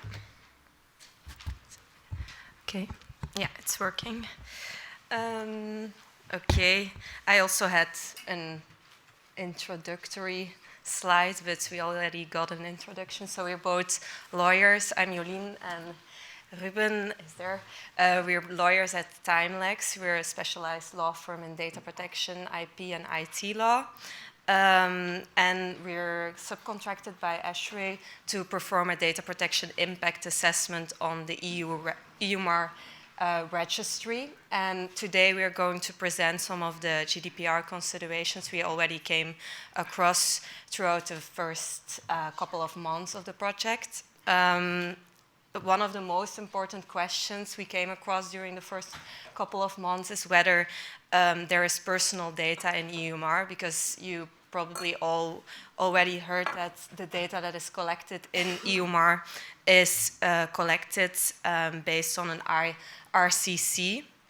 So we're first going to look into this IRCC. This is the Individual Reproductive Care Code, and every data or cycle data that is collected in EuMAR is linked to this IRCC and not to the patient itself. So there's no patient identifying information in EuMAR, and the code is also different than the code that the MAR Center uses to register the cycle data in EuMAR, so there is no link between the two codes, which means that ESHRE and the MAR Center cannot identify the patient in EuMAR based on the EuMAR code and the IRCC code that is used in EuMAR. So to answer this question, we have to look into the definition of personal data in the GDPR. The definition of personal data is very broad. It is defined as every information that relates to an identified or identifiable person. So it means that it also can be data that not directly relates to a person, but also indirectly, for example, an address or a telephone number. On the basis of that information, you cannot identify a person directly, but you can indirectly if you link it with other data of that person. Another important aspect of the definition is the possibility of identification. This is further defined in one of the recitals of the GDPR, and it states that you must take into account all means that can be reasonably used by the controller or by another person to identify the person directly or indirectly. And this aspect of another person is very important because it means that you yourself might not be able to identify the person, but you could get the help of another entity or another person to identify this person. We will look into some case law of the Court of Justice who further clarified this aspect. So it's a very broad concept, and a lot of data elements can fall under the definition of personal data. The Court of Justice, as I've already said, has already further defined this concept of personal data. Two of the earlier cases that we have mentioned on the slide are the NOAC case and the Breyer case. They're very important cases that further define personal data. In the NOAC case, the Court of Justice stated that you have to look at the data itself and look whether its content, purpose, or effect can be linked to an identifiable natural person. What is important in the NOAA case, it was about exam results of a person and the examiner's comments and whether this was considered personal data. And the Court of Justice stated that because the content relates to a certain person, because it's what the person wrote on an exam, and also the purpose was to see whether this person had given good answers on the exam and to really qualify the person. The Court of Justice decided that therefore it's considered personal data. And then later in the Breyer case, this was a very fundamental case because the Court of Justice here stated that an IP address can even be considered personal data, even though it's actually linked to a device and not really to a person. But here the court said because a website owner can identify a person by asking any additional information of an internet service provider, they can ask additional information to an internet service provider if they think that their website is hacked, or if there are any other security problems with the website, they can ask who the person is behind the IP address, and therefore the IP address can also be considered personal data because the website owner has legal means to identify the person. Now, we have to look in a new approach of the Court of Justice, because there are two different new cases where the Court of Justice took a different approach than in Breyer. And this is also the case law that we can use in EuMAR, so it's very important. The SRB case is a case on the Single Resolution Board who adopted a resolution scheme for Banco Popular Español, and all the affected shareholders could give their comments on the resolution scheme and could also ask compensation through this feedback. And the feedback was provided in a pseudonymized form, so they received a link and they could enter their comments in through the link, and then SRB would only receive the comments based on the number that was assigned to them. So SRB could not identify the people that gave the answers. What was important was that SRB sent some of the results to Deloitte, and this was where the problem arose, because some of the shareholders complained that their data was being sent to a third party without them being informed. So the question was whether Deloitte had access to personal identifying information. Here the Court of Justice took a different approach, because they looked whether Deloitte, so the data recipient, could identify the persons or the answers based on the information they had, and the Court of Justice said no, because they only had access to the alphanumeric code and the answers, and they couldn't access the additional information that was held by SRB, or the EDPS didn't really assess or investigate whether they had any legal means to access this additional information. And then a last case, which is important for EuMAR, is the Scania case. This is on vehicle identification number and whether this can be considered personal data. What is important here is that there was an EU law that obliged vehicle manufacturers to send certain vehicle information to other market players, and this was based on a legal obligation.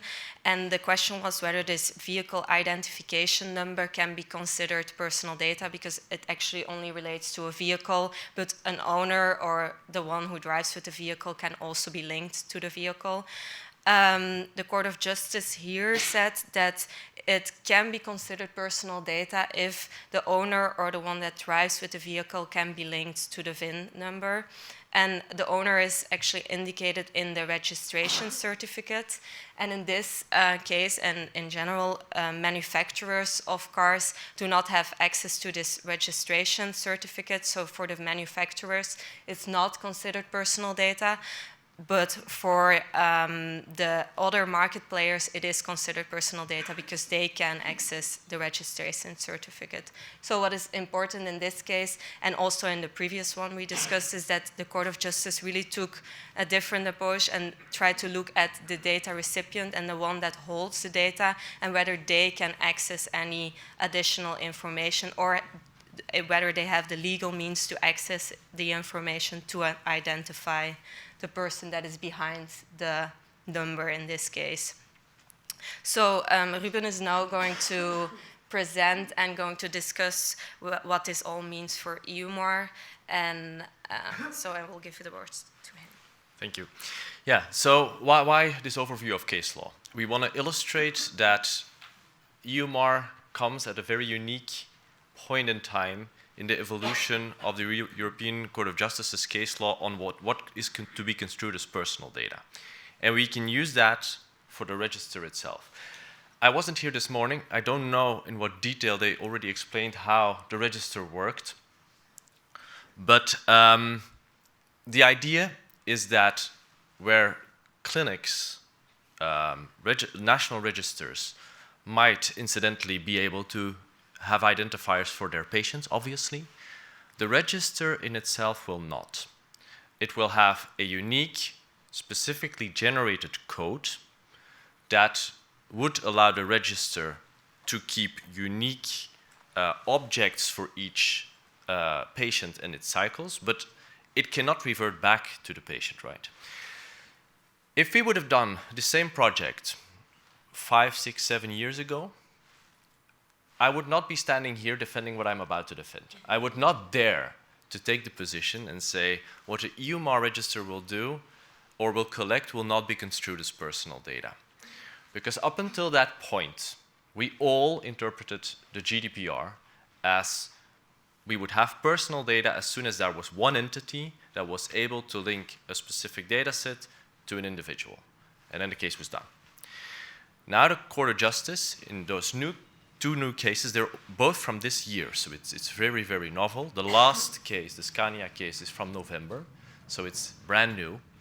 We see that the court shifts its opinion quite drastically and takes what we call a relative approach. We're going to place ourselves now in the position of the register, and we're going to ask ourselves, can we, as register, as EuMAR, can we re-identify a patient?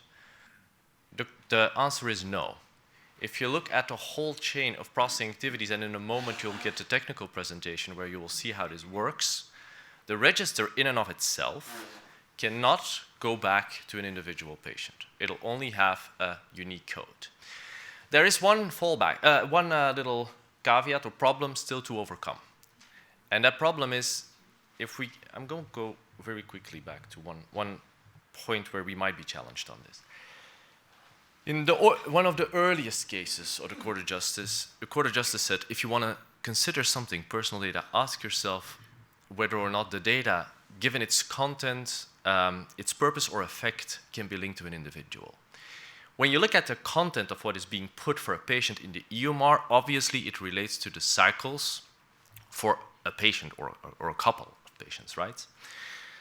So essentially you could argue, yeah, the register obviously collects personal data because the content of it is always specific to an individual. But if you apply the reasoning in those new cases brought by the European Court of Justice, we should do this differently. And we take again the perspective of the EuMAR, and we must say from a register's perspective, we don't care whether those cycles belong to a particular patient. We don't care. The only thing we want to know is what does this mean at an aggregate level? What do we learn in terms of treatments being performed? So we're looking at this from a treatment or cycle-by-cycle perspective rather than from a patient perspective. And the new case law allows us to take this new position. So we can say we are going to put ourselves in the shoes of only one party, the EuMAR. We are not legally in any way allowed to make the centers give us the identifiers. We have no means of doing so. So we cannot obtain the identifiers from those patients. So for us, for the EuMAR, we will not be processing personal data.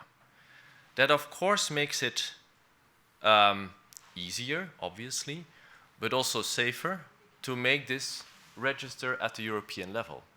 Because for the moment, if we would have done this with personal data, identifiable personal data, this would have been difficult. It would either have to be through patient consent, yet again a consent form, and let's face it, it would not be so easy to obtain patients' consents for this initiative, or, preferably, we would have to petition the European Union to draft legislation, which makes this mandatory, and we would be allowed to do so.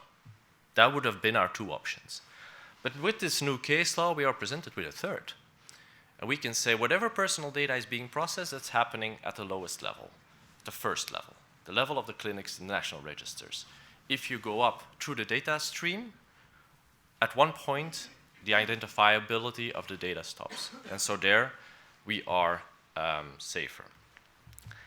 That means that for the moment, where the register itself maintains its data set and its database for its purposes, and therefore acting as controller, it does not lead a legal basis, because there's no personal data being processed anymore at the level of the register. Data subject rights are not to be granted, because there are no data subjects from the position of the register. Again, with regard to the data collection happening at the clinic, all rights and all data protection law still applies. It just stops when you enter the level of the register. And that also means that we are not confronted with retention limitations. We can keep the data for as long as required for whatever purpose we have defined. There is no limit anymore, nor at least no limit under data protection law. And I think that also relates back to the question you asked, what will happen if you have millions of patients, cycle by cycle data in this register? Well, from a personal data perspective, not much, no problem anymore, because what we're storing is not personal, and therefore data protection law does not apply. And we can set this up in a quite solid manner. That's it for us. I'm going to try to stay within the time, which is atypical for a lawyer, I know. But if there are questions, and I'm sure many people will have them, you can shoot at me after the next presentation.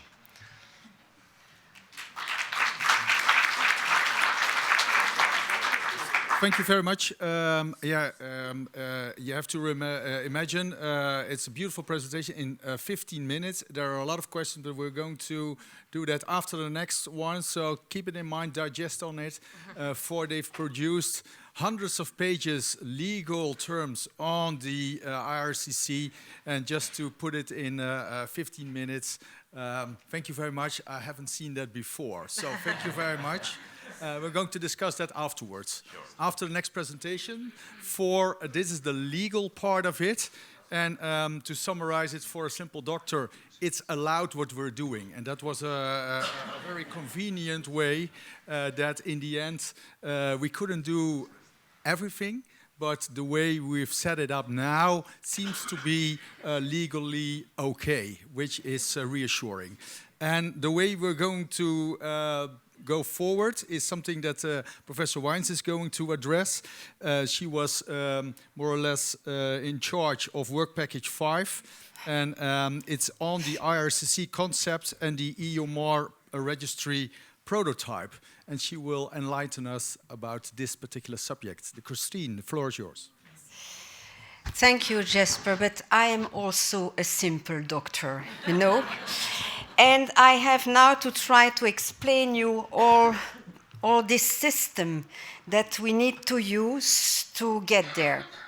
But first of all, I have to say that you see the number of persons that are involved in this work package. And again, I want to stress on those of ESHRE office, Veerle, Suzanne, Nathalie, who are working a lot behind us, Elena also. So many people are there to try to help us. And of course, a lot of national representatives that you see here on the screen. You have seen the team of Timelex, and then we have also the team of eFertility, who is the IT provider. So, having this IT solution for the registry, including the ERC, so is one of the aim to address the need for that web-based transnational IT solution that is able to ensure a prospective collection of cycle-by-cycle and case-based harmonized data sets, as you have seen that Jesper has presented you. So we have to develop it, but we have also to provide people who will work with it with a manual to explain then how to use it. We need to provide educational information, not only for the professionals that will use the database, but also for the patients that they know what we are doing. We have to enable the web-based transnational IT solution, which ensures that prospective data collection with harmonized data sets, also with a prototype, the documentation, how to use that prototype, and then also some output tools. We have spoken this morning a lot about transparency for patients, so we need to provide through a patient portal, for instance, some data so that they know where you have access to what and what are the kind of outcomes that we can have, not on a personal basis, of course, but on a global perspective. And then we have to ensure that the system can link together the different steps of the segmental treatments that the patients undergo, and this on a long run, which means that we have to collect cumulative outcomes. So, and you can see that we have then a very high number of tasks that are on the right hand side of the slides. You have already heard about the data protection impact assessment that was done up front to see if this all was possible without, without going against the GDPR rules. We need to have a roadmap for the registry, the prototype of the software for that data registry, the proof of concept, the portal for the patients. We have to set up output options for every stakeholders, because also for the centers, they need to have the possibility to have kind of benchmark compared to all the data. We have to have a lot of documentation that is written, also the consent, the agreements between the centers and the EuMAR registry that have to be written, the general documentation of the registry, and then, of course, we have to train all of you and all of the people that will use the registry to have a full support for the use of it. And this means that we have, of course, some milestones and some deliverables. So the first milestone is having the prototype of the registry. So we are now in a stage where this prototype has been built, but where we have now to include, and this was just a few days ago, where Jesper has given the lists from WP4 to be included with all the validation steps that need to be in there. And then we have the deliverables. So you see that like around June, Q3 of 2024, we need to provide instructions on the use of the IRCC, and then by the end of the project, the full documentation of the registry. So we spoke already a lot about that unique identifier today. So it is important that you understand why we need it, but this seems now obvious for all of you. And we have to integrate now that ERCC codes within clinical practice. Means that a patient can bring his IRCC from one clinic to another. This gives also the patient the freedom of not doing so, because patient is the master of his data. And then the IRCC needs to enable the prospective follow-up of the segmented steps. So if you have some embryos that go from one country to the other, we have, of course, to link them to have a full outcome of a fresh cycle, including all the embryo transfers, the frozen embryo transfers coming from there. And then, of course, with this data, we can calculate the cumulative data. So there are a lot of requirements to be GDPR compliant, as you have understood from the previous presentations. So analysis can be performed without the risk that data is identifiable to individuals. And to have the solution GDPR compliant, the data cannot be directly or indirectly traced back to the personal information. No personal data, such as name, address, security number, and so on, is stored in the EuMAR registry. So this means that the IT solution has to come up with a solution that respects all these requirements, and therefore they have created a secure coding algorithm that we will call the black box here. So IRCC is obtained by the clinic, but is not stored in the EuMAR database. And I will show you the flow in a minute. So this means that IRCC codes in EuMAR cannot trace back individual patients. Every clinic will store the IRCC codes of its own patients in the patient's medical record, which is, of course, compliant. IRCC codes are linked to the login of the clinic, and are not the same in the different EMR systems or in the different clinics. So one clinic cannot see the data from another clinic with an ERCC.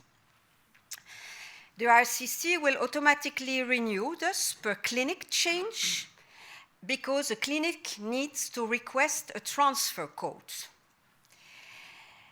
which means that there is no link between patient treatments in different clinics. So again, if a patient does not bring the transfer code, no link can be made even in the EuMAR database. So the system will use state-of-the-art encryption technology or algorithm.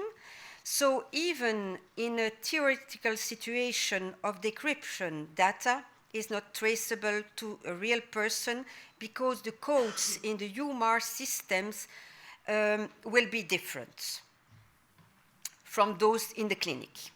So practically, how does that work? So I will try to find a pointer, and it's so small also that for me also it's difficult to read it. But in the upper parts, you need to get an RCC code because you are a doctor in a clinic. So you will ask for an IRCC code, and this will be done through a phone application that is, yes, I will start with this flow only. So we request the IRCC codes to EuMAR registry. So EuMAR will give a code, so that goes to the black box and generate two different codes. The first one goes back to EuMAR and will be the one that is seen in the EuMAR registry. And the second code, which you see is different because you have green color and orange color here, goes back to the clinic. So this will be the RCC code for the clinic. There is also a validation process that will be used to see if the system of generating and tracing back in the black box and EuMAR is validated or not, but this is internal IT work, not for us, the users. And then if you want to report one cycle, you have thus to use the RCC code that you have received in the clinic. You will use it to enter the data, and again, you have the same system going back to the black box and then generating again a new code. So meaning that never there is a place where you find all the codes back. So all the codes are dissociated and you cannot put a link between the different codes. So now we are in a lot of different countries and systems, as I've explained also this morning, and Christina Magli has highlighted that very well too. So you have MAR patients or MAR donors, whatever. So the cycles of these patients, whenever they use donor material or own material doesn't matter, but you can recognize if it was with donor material or not, but you cannot recognize a donor. All of them have an RCC code. So you have centers offering MAR services that have a very good national registry with a patient identifier, and there can be built an application to send the data into the EuMAR registry from the national registry, because the national registry has also a unique identifier. You have centers of countries where there is no national registry. So they can send directly to EuMAR. And then you have centers offering MAR services that have a national registry but without a patient identifier. So there are two solutions.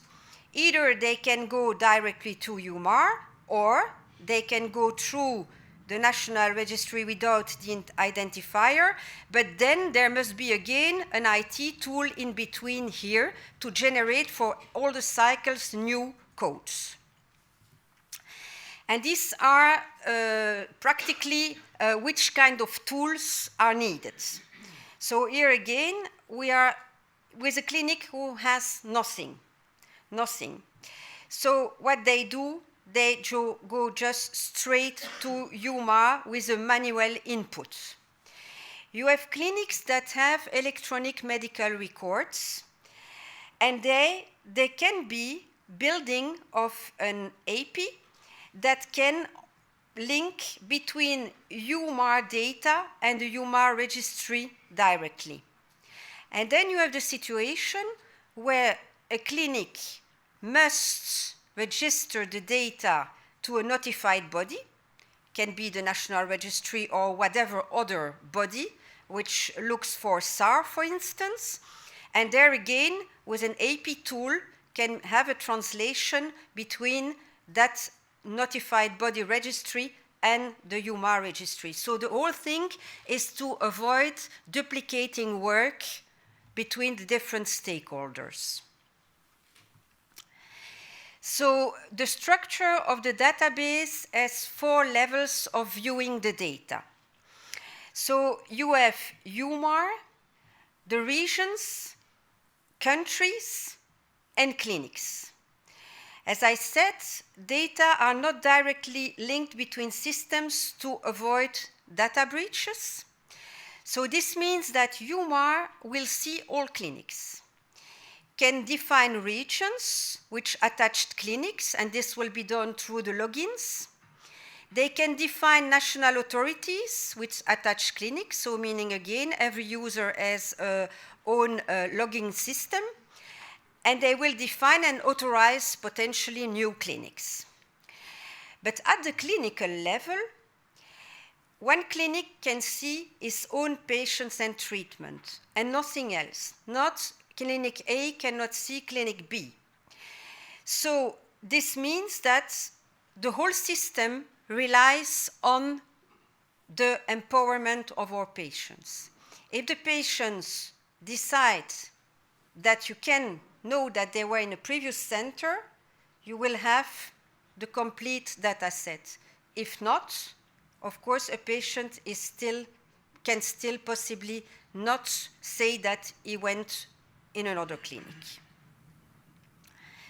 So once a patient goes from one clinic to the other, you need to ask a transfer code. Again, the transfer code has the same system as the one that I have already explained, with that impossibility to trace back between a transfer code, the EuMAR registry, and what goes back to the clinic.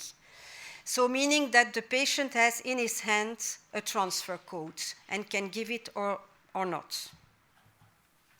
For the data validation, there will be 3 levels, a level per field. So these levels are, of course, now in the list of core parameters where it is set what is possible, where it is inconsistent, and so on. There is also kind of validation between different fields, how they are in relation with each other.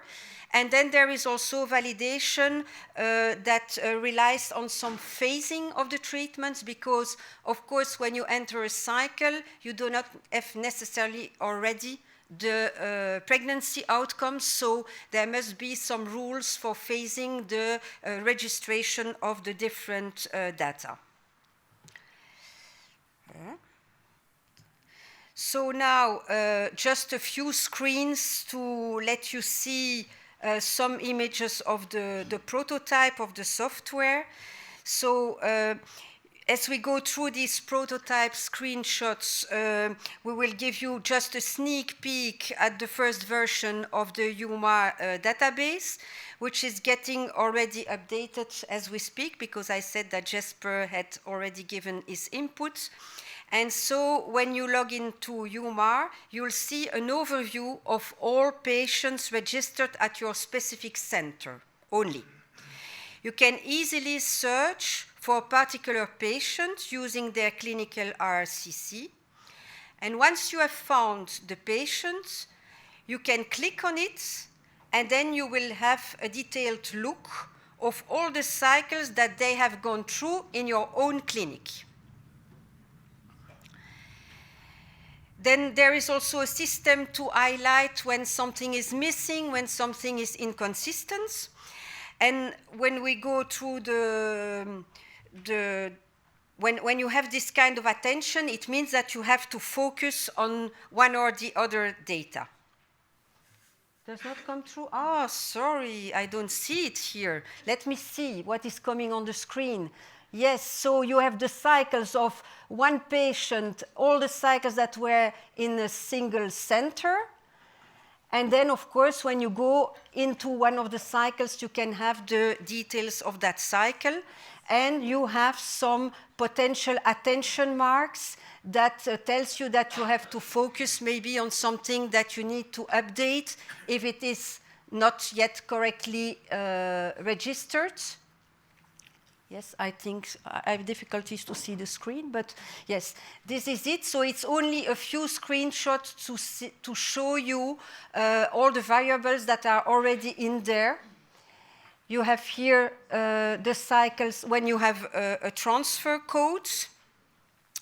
So you can have all the different cycles from one patient. The numbers are, of course, you see that here the center can see the birthday of the different patients, but you have, for instance, the last two lines where you have the two cycles that were performed for that same patient. And then if you look at the right part of the slide, you see that some patients are still active. So, of course, there will be some rules also there to say that a patient is still active, or if the patient quits the center, then, and all the data are already registered, then the cycle is closed. Then you will see, instead of active, you will see closed. And if the patients went to another clinic and had requested a transfer code, you will see that there is a transfer. But you will not see the cycles from the other center. You see that it is transferred. So, and for the request of a transfer code, so this goes through the app. So the clinic needs to ask for a transfer code, which is this kind of code. Yes, I think I have more or less explained all what I could explain, not being an IT people. Thank you. Christine, may I ask you to join the discussion? That's why this session is after the coffee break. So everyone is aware of all the difficulties and knows what's going on. We had two beautiful lectures, but they were rather, I would say, interesting, not to say difficult. There must be a lot of questions. Thank you. I like the simplicity of the software. Christine, I'm here. Like the simplicity of the software. Can I ask one question? What happens when a patient does not require a transfer but goes to Clinic B? What authority does Clinic B have to ask for a code? That's one. And two, if they're generating a new code, how does that new code link to the same person to follow up the full journey? I know you're not an IT person, and if you don't have an answer, I understand. I have an answer. To that point, I can answer. After what is behind, maybe not. So, but yes, indeed, we rely on the fact that the patients are with us, and that a patient, when he goes from one clinic to another one, would like to know what he did before to tell the next doctor what he has done. So we think that the probability that a patient does not ask for a transfer code is low. This is first point. But as I said it during the presentation, if a patient does not go with us, it won't work. I think we have really, and that's why also it's very important to convince people like eFertility, Fertility Europe, that they have to explain also the patients what is the benefit of such a database. And then the second question I lost now. I can't remember the second question, but just to say that it's my opinion that that's not true. If a patient finishes a treatment in Clinic A without success and she needs donor eggs, she will go abroad for donor egg treatment. They will not discuss previous treatments whatsoever. They will say, I'm here for donor, please provide me the donation treatment. So the information that the clinic B asks from the patient is important. What's your name, what's your date of birth? There's no reason why all clinics are treated as tissue establishments, so they have to obey certain rules of GDPR. So they should be able to access a centralized database, just putting the patient's name into that database to see if they already have a code and use that code. Or I can't see how this, because the whole purpose is how many people cross the borders going to another clinic is not answered by this. Yes, it's true, but I think that the team of lawyers can explain you why this was not possible. The reason why at the moment we are not contemplating a centralized database with the key identifiers for a patient at the European level is at the moment we lack the legal framework that would foresee such a thing. It wouldn't happen. I mean, ultimately, the only thing that we could contemplate of doing, again, would be asking for consent of the patient, but that consent would arguably not be free. At least not in your hypothesis, where we would sort of, I won't say force, but we would require the patient to provide his or her information in order to build up that centralized database and make sure that it's used. If not, we're back in the same scenario where we're now, where it's all voluntary. So if you want to have them do it, then the law has to be there first. And for the moment, we don't have one. Christine, thank you very much for this presentation and the solution you present. I have a couple of questions, short probably. One is, you showed that it was possible to follow people from one center to another center. Will it be possible also from one country to another country, because people sometimes travel? Second, who will be the unit, the couple, the woman, the man, both? How you will consider men and women in two different systems or not with links? Will you be able to also include no, just in short. I have to remember all the questions. Will it be possible to include data from the children for the output? And the last one, well, is IUI also concerned? So IUI is also concerned, so I go that way. Then every clinic is an entity that will be able, at least if EuMAR decides that clinic has a login, to generate, to obtain, an RCC code. So wherever you are around Europe, at least for the start, EU, you will be able to obtain that code. And the problem of men and women? And for a man and a woman or a donor, whatever, there will be generation of an individual code. So meaning that in EuMAR, you have a combination of two codes that correspond to one cycle. So it was short questions. Yes, thank you. Can I? Christine, it's about the patients who ask for a transfer. So if you're thinking global, it will be really easy to do the calculation of cumulative pregnancy rates. But for a specific clinic that is involved in many transfers of patients or whatever, it will be really difficult to manage that data, because if you don't have access of the final result of those embryos that you are transporting to another clinic, it will be really difficult individually to use the data to do the calculations that we expect with this new kind of database. So yes, but this is the job of EuMAR, because of the GDPR rules, you cannot have links between different databases. So, of course, you cannot maybe calculate your own cumulative, although you can do it for the patients that did not quit your center. But then EuMAR has to make output tools and portals for the professionals where they will give you what is the cumulative outcome at an EU level, or at a country level, because EuMAR has different levels of identification of the cycles, and they can identify by country, by region, and by clinic, meaning that they will provide you with that data. Yeah, two short questions. One is a technical one. We collect as a parameter clinical parameter date of birth. If date of birth stays on a clinical level, it's okay. But if we transfer date of birth to the EuMAR project, it's strictly speaking, by definition, no longer pseudonymization. How to handle this problem is question one. And the second one is IRCC is a central task of the whole system.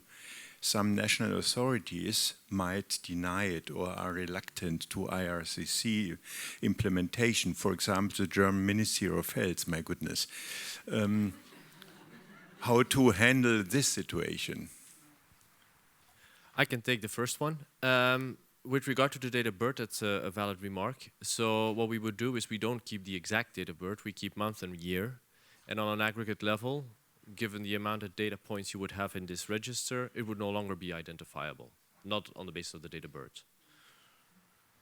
Yes, and then for the first question, the second one, it's of course the whole project was made to obtain the collaboration of the national competent authorities, and so was all the huge work that was done with Christina's group to try to convince them upfront. Once you have convinced them upfront that it is positive for them, that it will avoid redundant work, that they have to comply with some requirements for EU, and that EuMAR will provide them the possibility to do so, I think that we will succeed, probably. We hope. For timekeeping's sake, 3 more questions. I have one, according to you here. Concerning the legal aspects, because I think these are crucial. I'm from Sweden. I've tried to ask lawyers in Sweden, 3, 4, and either they say, the question, is it possible, is it legally possible to transfer data to Brussels with individual data? Either they answer that they don't know, that's an answer I got. The last one said, yes, but not today.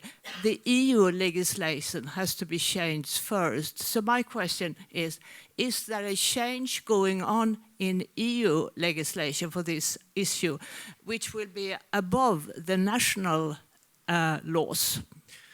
I presume I can take this one, right?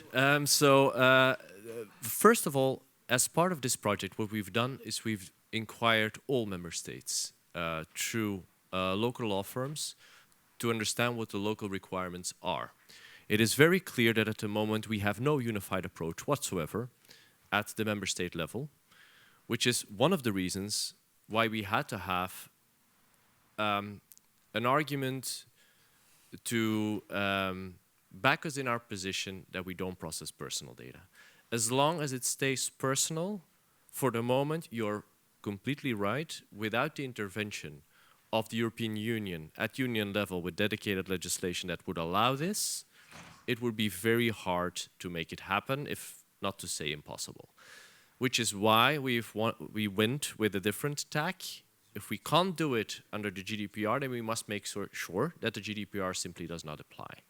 Which is why we've chosen this rather complicated approach of anonymizing patients in the register completely, with, as the other gentleman already highlighted, that comes with downsides, because that means that certain things we can no longer do, which we could have done if we had a fully centralized, identifiable database. I promised you a question, so I'll give her the mic first, and then you're next. Yes? Thank you. I'm also from Sweden, but I work for the national health authorities, and my background is legal, so I'm very interested in that part.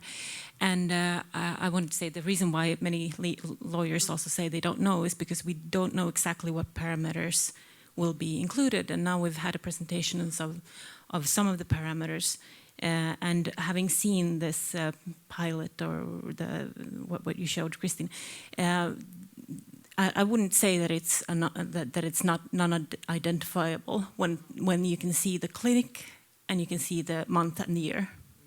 So that would be a problem, because many clinics have a small amount, like enough small amount of patients that they would know who it is. Yeah. And then there was some sensitive data also about miscarriages and abortions and such. So you would definitely know who that patient was. So this will have to be processed more, I think, legally. But I'm very happy that you raised the point, because indeed now you highlight the tricky part of this whole setup. And this would not have worked if we did not have the recent case law of the European Court of Justice. Let that be clear. We needed it in order to make it work. Because even if we know the clinic, and we don't have a whole big data set of patients, the EuMAR register would still not have reasonable means to re-identify. We can't. It is impossible. Even with a smaller data set, you can't. So from the register perspective, it remains anonymous. There's nothing we can do to re-identify. You're right, the clinics can, and we cannot avoid that they can. But our argument is, given that the European Court of Justice now very clearly says you've got to place yourself in the position of the recipient has no means, in this case, ESHRE, as let's say that ESHRE operates the register, we have nothing that we can do to go back. We have no reasonable means. But to be clear, do you mean that the ones who have access to the registry will not see which clinic the person who has this month and date are from? At the register level, we don't know. They would not connect the two? Well, we don't know, because we don't know which patient we're talking about. For us, it's all aggregated. We don't know. But would you know the date that they were born? I mean, the date are in the data. Well, not the exact date, but month and year are in there. But still, we wouldn't know who it is. Even if it was a clinic, it doesn't tell us anything, because we don't know at the register level. So what we need to put in place are the controls, and that's for sure, and that's still to be worked out. The rule book that ensures that you have Chinese walls between what the clinic can do and the organization can do that operates the register, because that needs to be watertight. There can be no leakage between the two. When that happens, it all falls through, because then we have reasonable means to re-identify. We would have to go through the clinic, but we could. And so that needs to be barred. We need to discuss this further. Yeah, but obviously this is open for discussion. The lawyers, your question. Yeah. Thank you, and thank you, Christine, for a very good presentation of a very difficult topic, indeed. So congrats to you.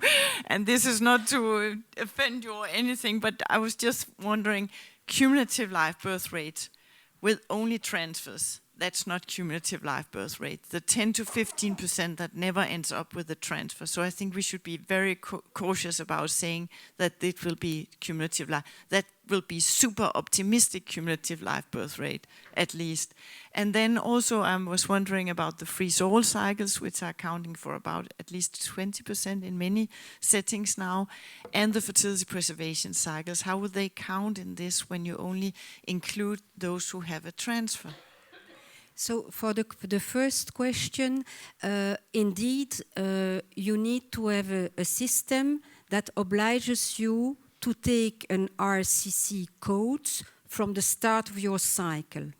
Otherwise, you won't be able to register. So, for instance, in Belgium, we have such a kind of system where you need to pick up a number for your cycle within the 5 first days of starting. So that meaning that you cannot avoid including a cancelled cycle, because when you count on cumulative, you need to start from the initiation of your cycle, including the aspiration that works or not, and so on.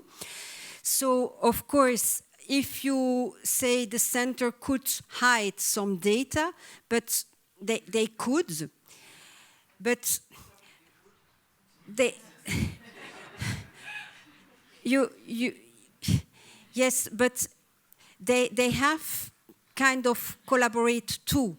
If everybody is convinced that this is the way to go, then of course, and that it becomes mandatory, then it will work. But indeed, we need to start from the stimulation and not the embryo transfers.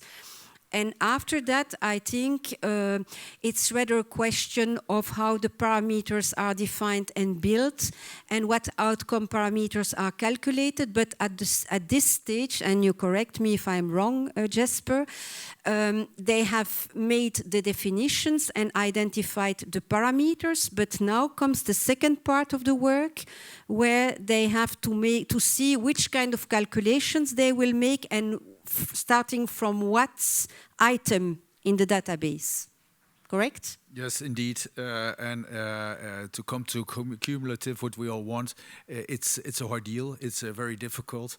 We defined in our definitions, indeed, whether it's from an intention to treat principle, whether you do a freeze all from the start or during a treatment, whether you would cancel, etc. They would all be in the equation, but that will be a difficult equation. I totally agree. But since we all want that to be our primary end goal, we have to start somewhere. And some countries are a little bit further than others, I would say. Let's do a pilot in the ones that are a little bit ahead, so the others can learn. But it's a process, and that's why we start off with a pilot, and then we will, as I said previously, bump our heads, have to adapt a little bit, and that's why it's not all in concrete. Maybe we have to adapt some parameters even, but then let's see where we head for. But our ultimate goal, to shed some lights on the total journey and to have some ideas on cumulative pregnancy rates, that would be the end point. But it's a few steps away, I agree. And this...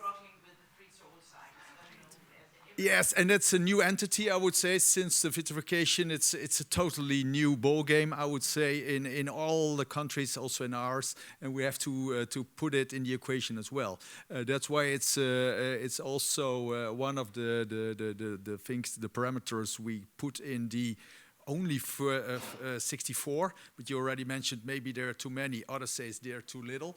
But let's see where we had. But it's one of them. Yes. Yeah, Mika Gisler from THL, Finnish Institute for Health and Welfare. I'm very glad to tell that last week we get permission to start an IVF register in Finland after 25 years of working. And then the bad news, we in no way, when we have this kind of register, we can no way transfer any data out of the register. We tried it from the Vermont-Oxford network, from our register on premature children, and that was complete no. Then we tried to transfer data to Joint Research Center, which collects data on cancers and congenital anomalies. And Finland has one of the oldest registers on congenital anomalies and cancers, and the lawyers say no. And the reason is that because Finland is a small country, combining the data with age and a certain congenital anomaly or cancer, you can identify a person. So that meaning that the only way Finland can participate is that you can collect the information from the clinics after informed consent, or if the EU legislation changes so that the European the health data space or other legislation allows this kind of data collection, and I hope it will do something someday, but it will be not tomorrow or next year. Congratulations on your registry. We discussed it within EIM numerous times. So I think a very big step forward for Finland and also maybe for EIM.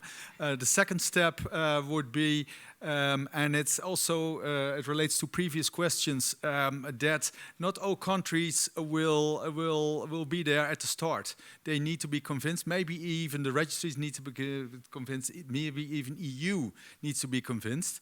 We hope that our colleagues from the legal department have shown that there's a legal basis to do so. And for me, it's a little bit theoretical. But if you're a recipient, the laws for, just to put it bluntly, are a little bit different than if you're going to provide the data. But if you're the recipient, maybe there are some other possibilities. And the lawyers in Helsinki may be convinced after a while if other countries participate, and then they are maybe within the EU frame more willing to do so within a few years. But we first have to show the proof of principle within the pilot study. And from then onwards, we can convince others. But that would be the first step. It's a multi-step approach, I would say. Thank you for your comment. It is a project that has to be considered as a feasibility project. At this stage, it's like kind of research to try to make it practically applicable with all the challenges that are in there, all the questions that come in there, and then we may expect some reaction or some new tools towards a final version of it. Thank you. Claudia Kordic from Fertility Europe. I'm the chair of Fertility Europe. Coming back to patients and their willingness or unwillingness to participate, I wouldn't underestimate their willingness at all. It's, at the end of the day, always a question of knowledge and information. And if they get information about the benefits of it, they will, I'm pretty sure, participate largely in the vast majority of it. So there is no doubt that they will participate if they have knowledge and information. This is one thing, and only I would say just a comment on what we heard about patients and their reluctance to participate. But my question would be, coming from Croatia, which is a country quite reluctant in participating in new things. But I'm asking how to convince them. We heard now about Finland. How to convince them? Is there also some kind of costs related to the participation on a state level? Is this the wrong question? At this stage, there is just, of course, the work that people will do to help us to achieve the first proof of concept and the first steps. Of course, the work of these people will be remunerated with the budget that is there for the project itself. Afterwards, I think we have to see how we can implement it broadly. And I think then every country that will be obliged to respond to some rules needs to manage at the country level the budget that is necessary to comply with the EU requirements. So for the first 3 years we got budget and we can help the countries, but after that we have to consider how to continue, and maybe there will be some EU funds for that, but that's the next step. First, proof of principle, and countries will be helped with the resources we've got, with time and money, but we have to take it from there. But we have to show first that it actually works. And I think by then, if that would be the case, then the EU will be enthusiastic as well, for they want it to be. I agree. And then we're going to convince Croatia, Ireland, and all the other ones. Thanks. I think we're going to wrap it up. Otherwise, there's one last question. No, there's none. Of course, Marcus. I'm so sorry. Of course. I'm so sorry. Last one. Thank you, Christine, for your lecture. You demonstrated the online solution. Is there any chance that maybe people will not to have to put in all the data in two systems? Will there be a benefit for them in the IVF unit when they use this IT online solution? I think that the data that will come out from such a registry will be of much higher quality than the data that come out from an aggregate basis. So, but as we said before, EIM will stay live so that those who cannot respond to this kind of registry have the possibility to do so. Did I misunderstand the question, maybe? Well, I'm quite sure that the people don't like to fill in two systems. Yes, so, that's why. That's why the system will help to avoid going, there were different flows. If you have already a registry or you don't have a registry, you can find a flow for your data to avoid putting it in two different databases. So it will be, I think, in EIM to pick up what is needed on an aggregate basis from the different countries to avoid that people have to go into EuMAR and into EIM. But those who do not comply with EuMAR can go to EIM still. A last comment, and then we all want to have the suggestion. Thank you. As a suggestion, in 2024, ESHRE needs to think about applying for a grant from 2026. Yes, you're not going to let this go. This is only the start of it. So may I suggest that how many centers are in Europe now? Anybody knows? 1,000? 1,000 centers. So if every single center, firstly, ESHRE should organize a course and in fact an academy how to input the data and why it is important. It can bring in Fertility Europe, it can bring in the practitioners, it can bring the embryologists and so on to say this is our data and we have a duty to put it in, 1. 2, if we can say every single clinic gets half a full-time equivalent trained with EU money. So these people will be administrators, that the only thing they do every day, they come in and they do these registrations. That's a very doable thing, very doable. If you take 1,200 clinics, that's 600 people across Europe. If a salary of 30,000, 600 by 30,000, it's 18 million. It's a very simple number. It's a short comment, thank you. It's beautiful. It's thinking. After the break, I have to elaborate on the future as well, and I'm going to shed some ideas, and I love these ideas. But yes, we have to think about the future and how we're going to maintain the product, etc. And there's a lot of ideas. Coming back to the comment of Marcus, I think all clinicians are allergic to the fact that they have to put in the data twice or 3 times. So definitely for the success of the project, it needs to be sure that we all have to put in the data once. And whether it's EIM, whether it's the DIR, whether it's the EuMAR, we have to find an IT solution there. We're going to discuss that, but yes, we mustn't do the work twice or even more times. I would like to invite you to our lunch, and it's called a networking lunch. So please try to network, but we keep our time schedule that we will resume here at 2 p.m. to resume the program. I would like to thank you all for your active participation. It's a difficult project, just like the door. Sometimes it's open and sometimes it's hard to close, but we'll get there. And in the end, we know how to go forward. Have a good lunch. See you at 2.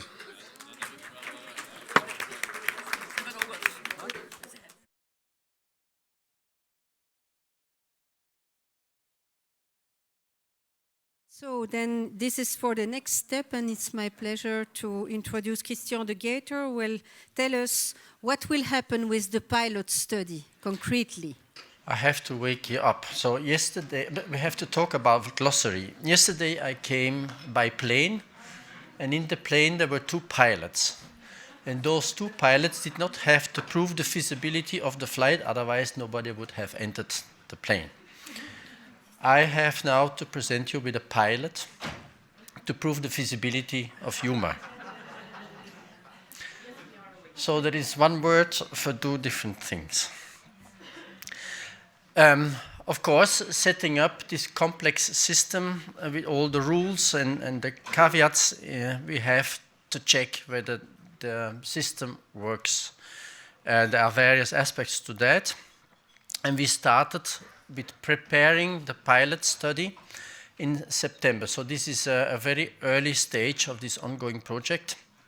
The aim of the pilot is to identify participating organizations or countries that would give in data into this pilot project, to set up the pilot study itself, and then to validate, which is not going to be an easy thing.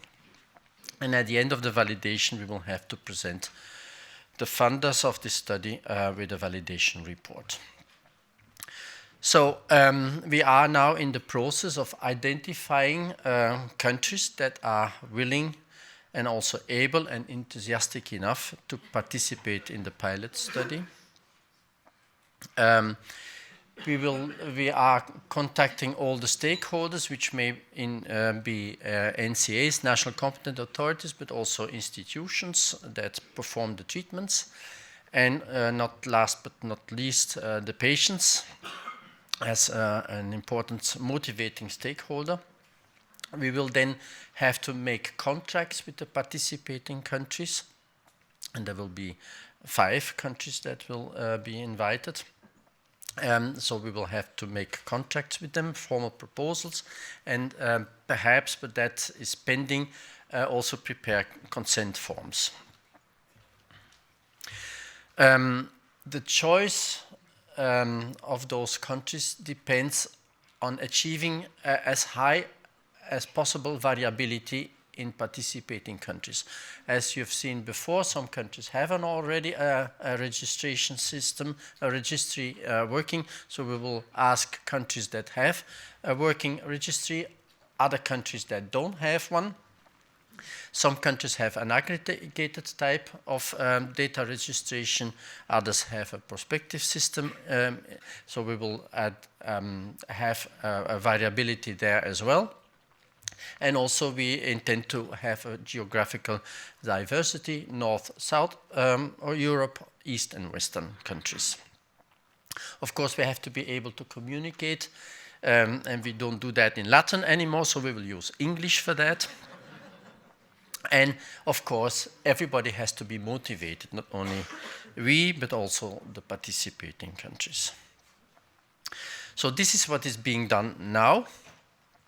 In January, we hope that we can start with the implementation process with the selected countries.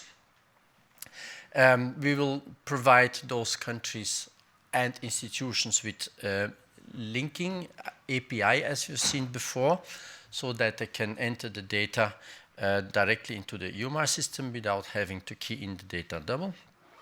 The IT solution will be implemented, including the easy access ERCC code, and training and support will be provided throughout the entire process. So that will be done in the first 6 months of the forthcoming year.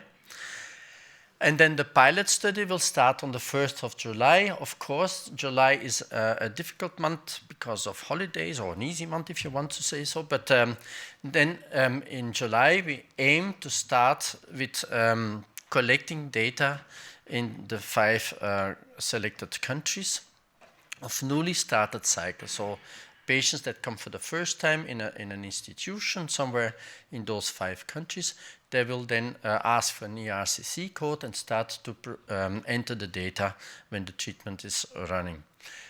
Of course, that will be fresh cycles, freshly stimulated cycles. In the subsequent cycle, if a pregnancy does not ensue immediately, then the thawing cycles will be done, and we will then see whether they can be linked with the ERCC code to the fresh cycle, either freeze-all cycles or cycles with an embryo transfer that failed to produce a pregnancy. And somewhere in the 6 months process, the pilot study will last 6 months. We will then also collect the data of the pregnancies that have been achieved, and also with the deliveries. Of course, it will be incomplete because this will be only a 6-month observation period.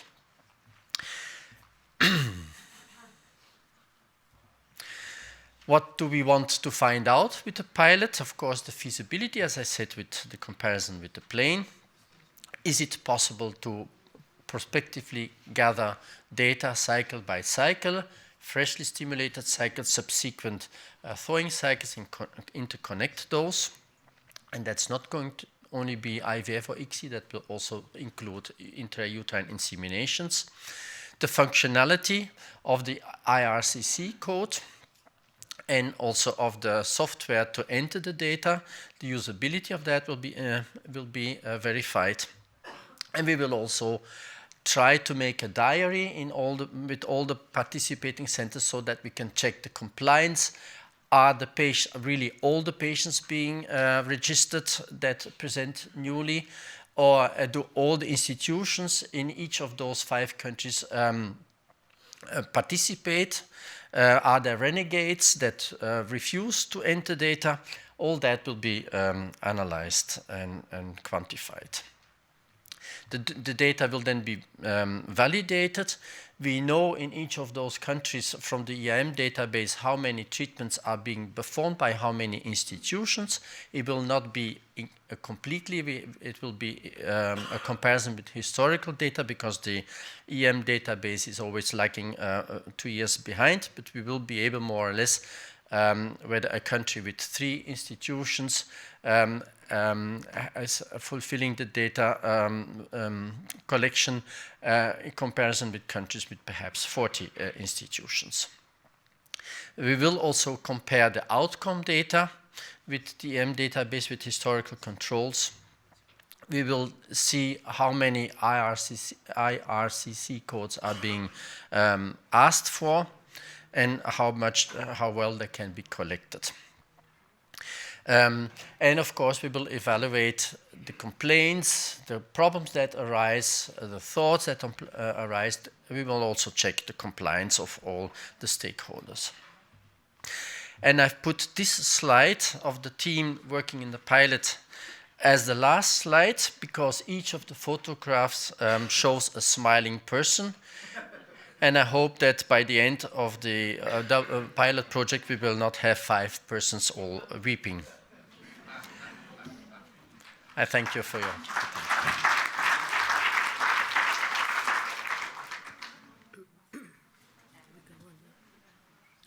Thank you, Christian. Now I think that we can move to the following presentation that is online.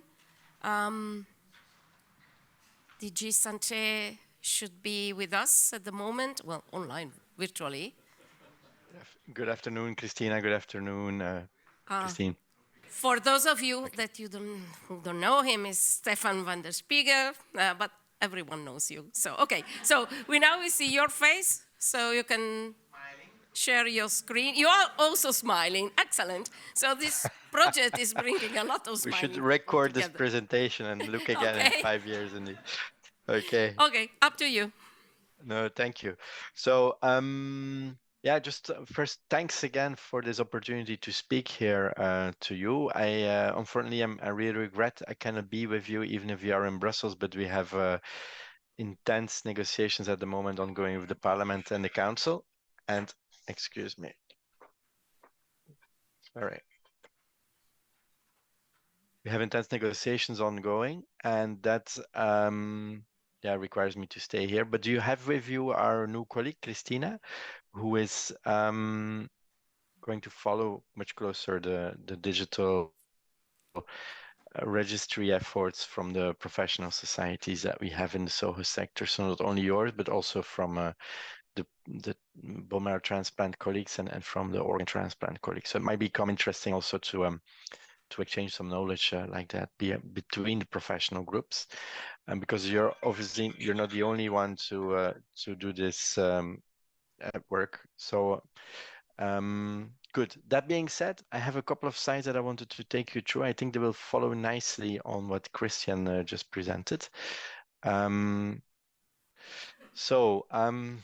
Yeah, I quickly wanted to first take a small step back and then see, just to reintroduce everybody, what is our overall context here, why we need to develop some more digital solutions to support the SOHO sector. So I think many of you have seen previous presentations on why we are doing this overall revision of the blood tissue cells frameworks at EU level. And there's many good reasons for that, from obviously ensuring there's good up-to-date technical guidelines and standards for every professional in the field, protecting not only the recipient but also donor and offspring, preparing for innovation, crisis preparedness, more harmonization across EU. But an important one really, and the one in red here, is to make sure we make the sector ready for digital developments. And for that, if you would look across the legal text, you will see that there are a couple of places where there are references to use of digital platform for many of the new tasks on oversight in particular of the sector. And all those tasks are actually also compiled in a dedicated chapter 11 of the proposed regulation. And on one side, this is an overview of all the tasks you will find back. I will quickly run through them, and then I will hold with one that I think is the most important for you today. But just starting maybe at 12 o'clock on top. So the aim is really to have a registry centrally where all the actors in the EU that handle substance of human origin are registered, and possibly some of them that undertake some specific handling that require authorizations are also listed in there. Then secondly, at 2 o'clock, there also will be a central compendium of all the authorized SOHO preparations in the EU. And that is really building on the work that I think some of you in ESHRE know very well, the work of the GAP joint action, which foresees that if there's incremental innovations in the sector, there has to be an upfront risk assessment. And based on that, clinical monitoring can be organized in a proportionate way and level to the risk that was identified. Then at 3 o'clock, there are going to be a central place on the platform for the so-called SOHO Coordination Board. That is the most central body that will coordinate and help with the implementation across the EU of the new legal framework. It will be composed in first place of competent authorities, members from the member state nominated, but there also will be places in there for experts, like from expert bodies like yourself. That body will have some dedicated space on the platform because it will, for example, publish guidelines on good oversight practices. It will also give some guidance when there are questions on the applicability or not of the SOHO regulation on a certain new development or new therapy. Then the two elements at the bottom go a bit hand in hand. On the one hand, there's the need for vigilance reporting and rapid alerts. Some of you might know that already, at least those of you who are working with donor sperm, you know that there's regularly rapid alerts notified through a dedicated EU platform between the competent authorities when there is a concern with a specific donor of sperm. That platform actually is also able and used for many other vigilance situations. So we plan to recycle that in the new platform. Something newer, and that's the focus of what I will present afterwards, is related to that is also monitoring of activity data and supply flows, and in there also possibility for alerts on supply when there are critical. So, but as said, I'll come back to that. And then the two last points, just to give you the complete picture, is at 8 o'clock is a kind of central place where you can consult all the technical guidelines for implementation of the standards, and that in first place obviously will be the guidelines by EDQM, but also by ECDC when there would be concern on communicable diseases.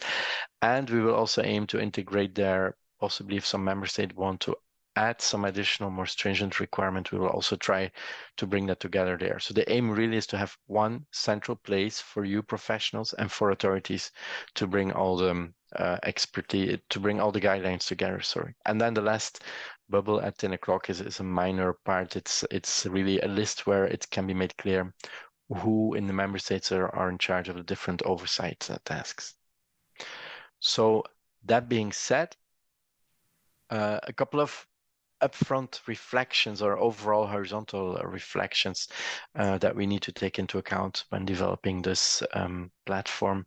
So firstly of all, we are dealing with a very, very diverse landscape in terms of both actors in the field that handle the substance of human origin.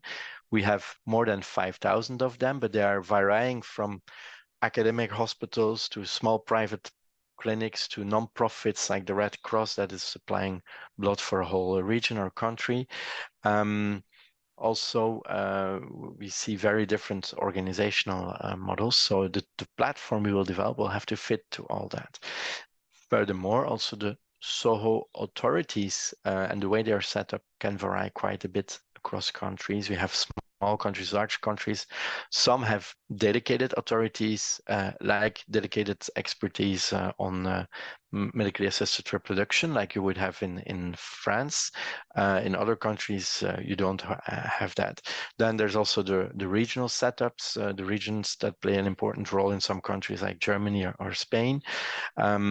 Some agencies are integrated with pharma device sector. So again, a big variety. So that means for us, when we set up the SOHO platform, that it will have to be very flexible and scalable to address that variety. We also need to take very well into account that we are doing this for and with public actors and authorities to a large degree. So we are very conscious of the limited resources. If there's investments to be made, we try to make them as much as possible centrally so that the efforts at the local level are more limited. On the other hand, one good thing of this setup is that it really should be able to bring some administrative efficiency if we do our job well.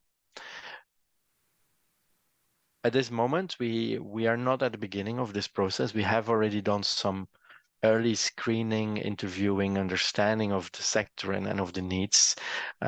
So at this moment, we are kind of reanalyzing the design, and we plan actually next year to go into prototyping, and then the real developments will be after next year. But keep in mind, everything should be ready, or at least the minimal elements should be ready by the time that the legal framework should be applicable. And for your information, we had written in the EU proposal from the Commission that should be 2 years after adoption, so somewhere mid-2026. I think it will still be that deadline, but it might be also maybe 1 year more, because of course that is subject still to negotiation in the Parliament and the Council. But from those early exercises and from those early interviews, I think we already got some good insight of concerns that we'll have to keep in mind when we develop our efforts. I think you will recognize quite some of them from your own work. So obviously we need to get good harmonized data and reporting. We all need to speak the same language. If not, it doesn't make sense. There, we are also looking into work that was done already by EuRESET, and in particular, I think for medically assisted reproduction, EduQM, that can help us to make sure we start with a common language. Also, data governance, who owns access to the data, what are the role of the authorities, how about publication? Again, that's something that's sensitive, need to be discussed well. And here also, I think it's going to be clear that at a certain moment, there is going to be need for the competent authorities to have a verification before publication, and I will come back to that later. Obviously, like any initiative on data, GDPR and privacy will be important.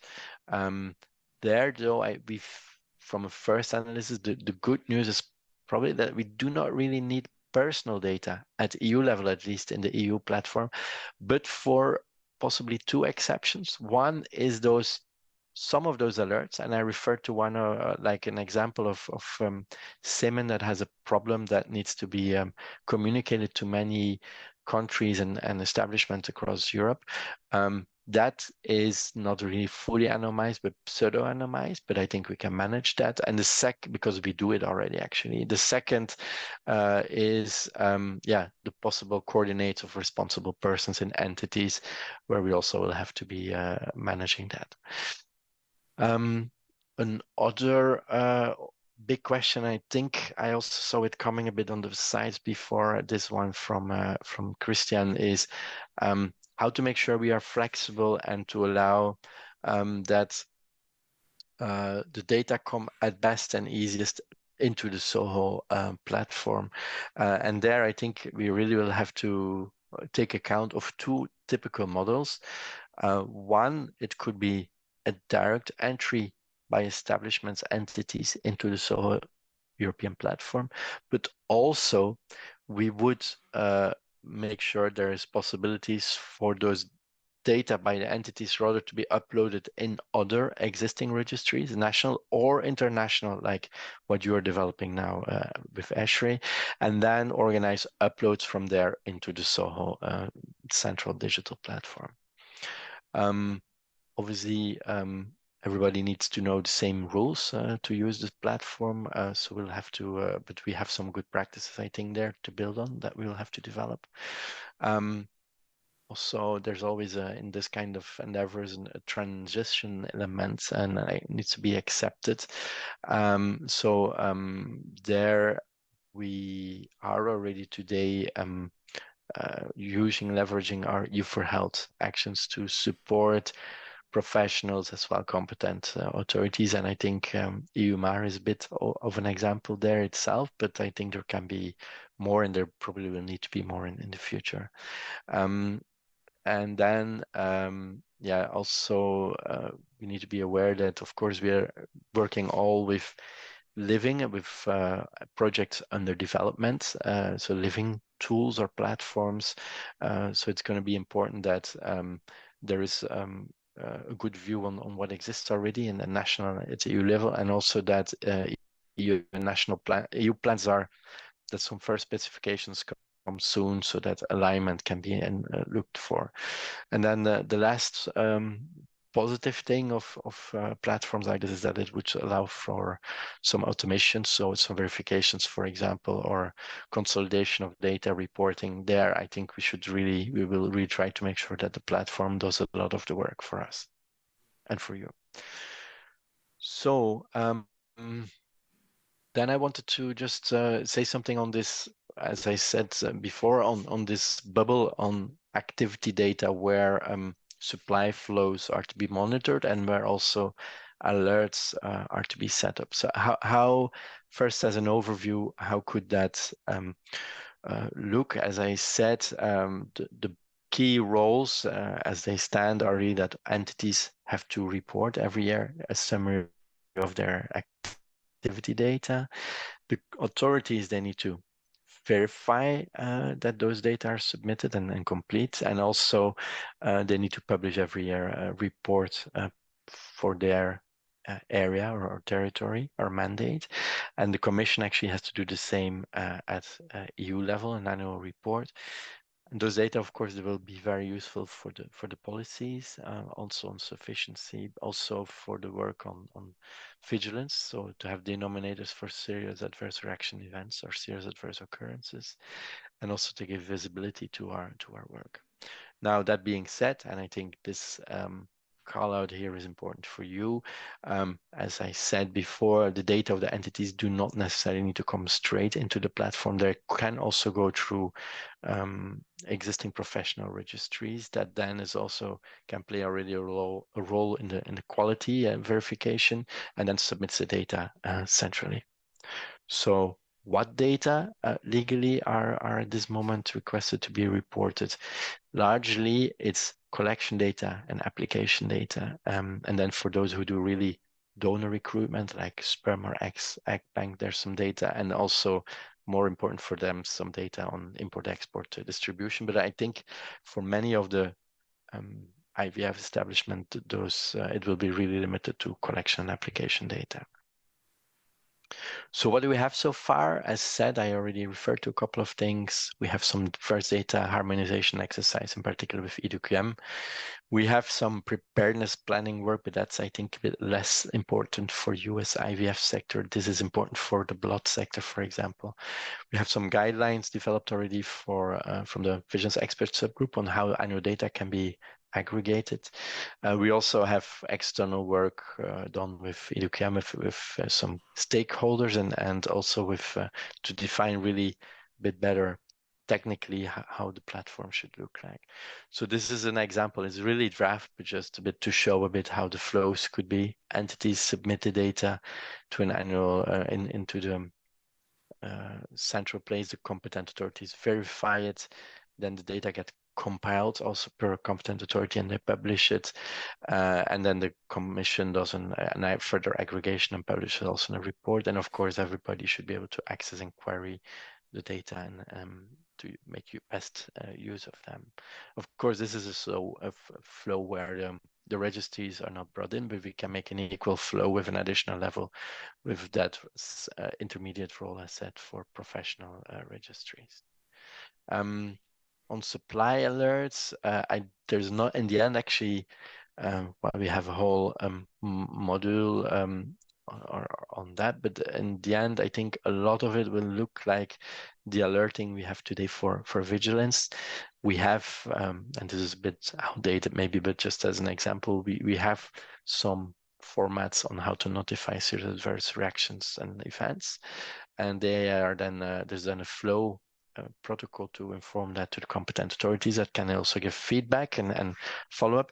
The competent authorities, they can decide that some of the alerts flagged to them are important for other countries, and therefore they launch it in our central commission hosted platform. And that's, for example, what happens with several times a year with alerts from Denmark, typically on sperm donors that have been reported with some problems. So that's the platform where those are passed on to the other competent authorities from the Danish authority. And then not here, but also once a year. So that's how the alert system today works for vigilance, and we very much think that something for supply could be very, very similar to this in terms of flows. Of course, the information in there will have to be different. So then there's still quite some open questions on how to move this work further forward that we will have to do in the next years, as said, by somewhere 26, 27. So we will need to make sure those different channels from the national level or also from the EU registries like yourself need to be integrated in the flow of data. So we need to make best use of those data reports that we can be recycled. As said, we want to recycle also and reuse the vigilance system. We still need to decide a bit on how the data will be consolidated. And we also need to coordinate well on the non-SOHO supply monitoring efforts that are set up with other initiatives like the European Medicines Agency. But I think, again, a bit less relevant for you. What will be key for us, obviously, is that we do the works looking for it from here, really with engagement of the users. And with this, I really would like to make a call also on you as ESHRE to make sure there is a central small group in ESHRE. And I kind of think, or would assume, that the people running EuMAR are the right place there to make sure that the developments in the central EU platform are going hand in hand with the developments that you are taking up. So with that, actually, I wanted to close this presentation, and maybe, I don't know, it could also be available for a couple of questions if that is helping you. Thank you. Thank you, Stefan, for this very enlightening presentation on your view of the SOHO platform. So my question would be if you could stay like 15 minutes more to see the views of EuMAR connections, because we have to make the data first. So this is about interoperability, and Jesper Sminks has planned to explain this within EuMAR. So normally the discussion was planned to be after, but I don't know if you have time to spend still a little bit with us or not. Yes, I can stay for the presentation, a bit of Q&A. But let's say around 3, a bit after 3, I should try to go to the next event. Okay, so I think this is good. So then, Jesper, maybe you could start with the presentation, the perspectives of interoperability and innovation. Thank you. In my work package, the perspectives on interoperability and innovation are part of my task, I would say. And it's more or less already addressed in the previous talk. So what you saw there, that we have to adapt to the SOHO platform, the substance of human origin, we have to adapt there. I was glad to hear that it would start off in 2026, if I'm correct, and maybe even a bit later. So it gives us some time, but in the end, it will definitely come. As we know from July last year, when it was adapted We know that it's coming. In what particular form, in what particular way, we're not really aware yet, but I think it is of crucial impact on our project as well. And as such, let me open the next slide. I'll do it so. So the aim of the work package 7, and I will read it out loud, is to facilitate the flexibility of the data registry with regards to the inclusion of additional parameters, amendments towards innovations, and possible future connections to other data registries. And there are some things mentioned here as obstetric data. We already discussed that previously, whether that would be feasible, whether that would be a nice to have or a need to have, even birth registries, pediatric disease registries, pediatric follow-up. Maybe it's a little bit too big in the end, but well, without ambition, there's no way forward. Yes, in the future, it would be nice that we could definitely facilitate the connections to other data registries, but also, and you see that in the specific aim to create a plan for adaptation of the data collection. And we're talking about that, including IT solutions, which should ensure the data registry is adjustable, making it future-proof, but also that we can export it and also use it in a way that we can export the data to SOHO platforms. So we can, it was beautiful mentioned, reuse the data in a way that we don't have to do all the work several times. So the task is the plan for incorporation of innovation as well, and that I'll use this one. You see that in our plan, the EuMAR for the incorporation of innovation is only to start off from, I would say, 2025 onwards. So we're talking about the future, thinking about the future.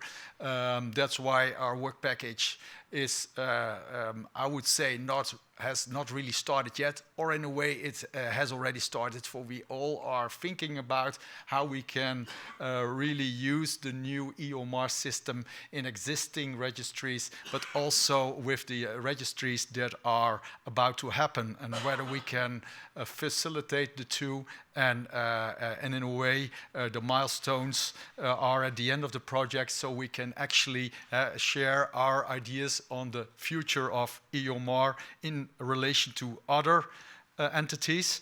And this interoperability is more or less depicted in this slide, where you can see that the national registries or the MAR registries have their data input within the EuMAR towards what we're actually establishing today. But there might be data input or even export to other registries. Obviously, there are some GDPR considerations involved, and we've already learned a lot about it. I've learned a lot about it. But probably if we could talk about other registries, there might be even more issues to be addressed. And in a way, the EuMAR can be a tool, or maybe the way forward, to have data export towards the substance of human origin platform as well. For that will be executed in a few years' time, and if the EuMAR could provide a tool to be able to do so, I think it would really help us as people working in the field to actually provide the data in a single way, where we can use it in the several registries where we have to report. So talking about the interoperability, in fact, if we're going to connect with other registries, if they can talk or communicate with each other, I think that's more or less the definition of interoperability. So how can we adapt the EuMAR registry to be able to link to other registries? That's what we already talked about. And that, I would say, from a simple point of view, that would be an IT solution where you have all these connections in a way that I don't really grasp what's going on. But in the end, if we can more or less in a GDPR way tie it all together, then maybe it ends up in a very big database, but maybe that's too simple. But also talking about the relevance, which data are to be collected in other registries. Does a link create any value? We can link everything together, but if we're not going to do anything about it, we'll end up with 15 million of data somewhere in Brussels next to the EU, but in this time it will be at ESHRE. And what can we do with the data? Can we actually, after setting up a costly and a very, I would say, time-consuming registry, is it actually going to help? Is it going to shed light on perspectives we really want to know something about? In the slide, if relevant, technical possibilities, limitations, I already addressed that. If you talk about connectivity and IT solutions in connecting all the systems, I think is of utmost importance for we as doctors, but embryologists and everyone in the room is already very busy. We don't need something else to be working on to register again and to make connections again of the things we're already doing. But if there are other solutions to do so, maybe that would be a solution, but only if the result would be helping us. The GDPR, we already had a session on it. It was a very, I would say, elegant session, only addressing 15 minutes of GDPR legal restraints, but they can talk hours about it. And that means that it's one of the things, and it was already addressed in the questions as well, that can be although you would say the EU is one big happy family, that can be also country-specific, and some legal aspects may vary throughout Europe as well. It would be lovely if we could bring all these things together. The SOHO platform would be one of these entities that could, I would say, encompass the European dream, and maybe we can, within EuMAR, do the same. But we need to bring the countries together, even Croatia, Finland, and Ireland, for instance. So, if we talk about the SOHO platform, what is for the future the interoperability? If we talk about aggregated data per clinic, once a year to be provided. And then obviously we have to make sure what data should be provided to the SOHO platform. And the previous presentation was already elaborating on this aspect. But the specifics need to be addressed. And obviously, if we want to make the EuMAR in line with the new developments within SOHO, we need to get the specs right on both sides. So the technical possibilities were already discussed, whether that will be a direct transfer, have an indirect transfer via downloads or uploads. I would say that are technical, legal aspects, and better to be addressed by technicians than by a doctor. But I think in the end, the technical solutions are there, but they have to be put forward in a legal way, so that it is all GDPR-wise correct. If we talk about these things, we also have to think about innovation. Fortunately, that's why I still am very enthusiastic about the work I'm doing, and I hope we all are, that ART is a very competitive but also developing, improving line of work. And you see some examples here, whether it's IVM, which is already some years ago. Brussels is one of the leading centers indeed. But if you talk about the tissue preservation freeze-all, but a lot of genetics are coming ahead. doing things within the laboratory with eggs, etc. We can address a lot of things here. It's not to talk about innovation within our field, but things will emerge, things will occur, and we have to make sure that the EuMAR is constantly adapting to the new developments, and it must be so that the EuMAR will also, in the near future, and this the picture reflects to the next decade, but also within the next decade or afterwards, we have to make sure that the new developments can be in the new EuMAR system as well. And if you talk about these innovations, whether there are new treatments, changes in treatment structures, but also the legislation that goes along with it, all these have to be in the new EuMAR system for now and in the future as well. So how can the EuMAR registry adapt to this? And some ideas on how to incorporate this innovation. And first we have to obviously identify all the new variables, and I'm not talking about all the add-ons that are spread along, but the real innovations that are here to stay. That's something to be identified, and then we have to decide whether they should be adopted within the new EuMAR, execute it, adapt the parameters. And we already heard a lot about the parameters, and I was very happy to hear that one of the key points within SOHO is coming to distinct parameters and definitions. And as said, we're trying to give it birth today. So that would be the first step, and from then onwards, we can see in the near future whether we have to adapt that and add other commodities there, and in the end put them after implementation, also report on the new innovative steps within our field. I will wrap it up so we can come to a conclusion and a discussion. So work package will start off in the near future. We're already thinking but not doing a lot, since we can only work on the future if there's some kind of existing EuMAR system. But we will evaluate the feasibility of connecting the EuMAR data registry with other registries. Not only the feasibility and the technical solutions to do so, but also about the fact whether it's worthwhile to invest in these connections.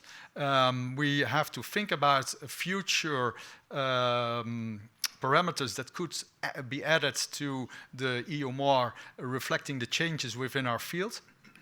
And obviously, we will work on a checklist or as you wish, standard operative procedure onto how to execute these changes, while obviously safeguarding the integrity.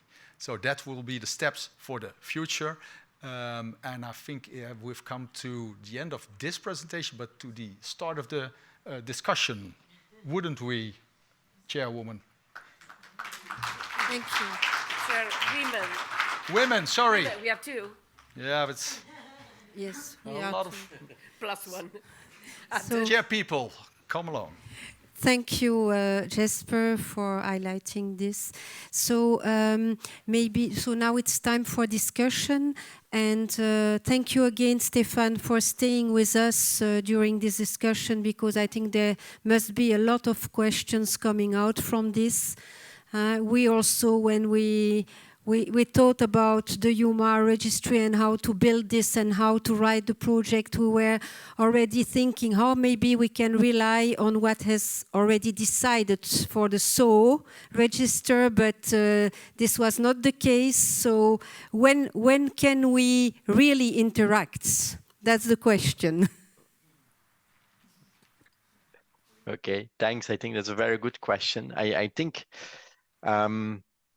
I would think begin 24, we should have a dedicated meeting between some of your technical people and some of our technical people. I think it's something that would benefit you and us equally. Also, we could and should do things, meetings like that with to colleagues who work on the bone marrow transplant registry, some colleagues on iBanking, and so I will take that back as a message, and I will once the negotiations is over, we will look into that so that we can have this kind of exchange. For now, what I could give you already, because one of the questions by Jesper was which data will be used. As said, I'm not I haven't been involved myself. I'm not the full expert, but I think the points of reference most to look at is really the work that was done with and by EDQM, where a set of data set was kind of agreed and harmonized on. So I think that would be a good starting point there. Maybe if I can, and for the moment on interoperability, yeah, I agree. I think our aim is, as I said, is to have different possibilities to be flexible. But that's really also something where in a meeting like that with the technical people, we can really sit together and try to get as much clarity as soon as possible. As Jesper said, some specifications would be good. Maybe if I can, I take the opportunity to say 2-3 other things or reactions on what was said. First, GDPR comes always back. I'm not an expert myself in GDPR, but I've understood that GDPR, if you want to work with personalized data, asks you or to ask for a consent or to have a legal basis to do that. And I think the SOHO regulation will really give a lot of legal basis for working with a lot of data. So I hope somehow that will help us. Again, here, I think it might be useful at a certain moment to bring you together with some of the GDPR specialists in the European Commission and in healthcare in particular. I think that could be also a good follow-up from this meeting. And then just 2 side comments I just still wanted to mention, because the last part of the presentation of Jesper was on innovation, and I just wanted to reflect back to you on like, and he mentioned some new technologies that need to be assessed and integrated. I understood probably the work is more to get activity data than reported or not in EuMAR, but I just wanted to point you to the GAP action, the GAP joint action, where I think ESHRE was quite involved, and where also some clinical outcome data for those first uses of new technologies can be very useful for facilitating the authorizations of those new technologies. And that approach from GAP has been integrated in a new legal proposal. I also had some slides on that, but I didn't want to present them for sake of time, but I will add them to the presentation that I will share to you, and then you can have a look into that already, what the views are on that for the moment. Yeah, and then maybe one last point about bringing all the data together here in Brussels. I'm not 100% sure that will be the final model, because something we're also really considering is to work in a federated setup, so that we let the data be where they are, but we must have a guaranteed good access and interoperability, so that in case of need of an analysis or so that or a query, that the data can be looked up and only the relevant ones. So that were a couple of reactions of points I noted down also during this last presentation. Yeah, Stefan, if I may say something, GDPR is a bottleneck in the EuMAR project as it is, but GDPR, as we're learning now, is a moving target. And if the SOHO platform is going to be legally implemented, that will change the landscape considerably again. Vigilance, as you've described with the current EuMAR system, is not going to be possible, because we cannot trace back single cases. Also, the interrelationship with child with pediatric data is impossible, and I think if the EU sets up a system, the pediatricians should be mandatory in stating whether a child is born after assisted reproduction or any technique. This should be a requirement. And we have a number of EU member countries that, although they are supposed to have a registry in place, that are not even collecting the data.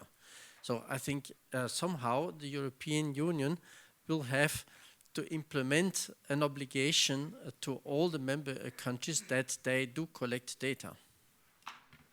Yeah, well, that is what we do. I think this legal framework does directly set some requirements to make sure activity data are collected, and it's a requirement also on the member state that all the IVF clinics in their country will have to make sure that they are reporting. Now, to do that, they typically, I think, would have two or three ways. They can tell them you need to go directly and upload your data reports every year into the central SOHO platform. Or we know some large countries have the authorities have their central, and on that first approach, so the entities would upload, the authorities would then verify, and then they come part of the central data that can be centrally used. A second approach is that, and in some countries we see that there are national dedicated registries, in particular in some large countries that have more specific registries where the entities will have to upload their data, and then the authorities will from there further upload them after verification into the central system.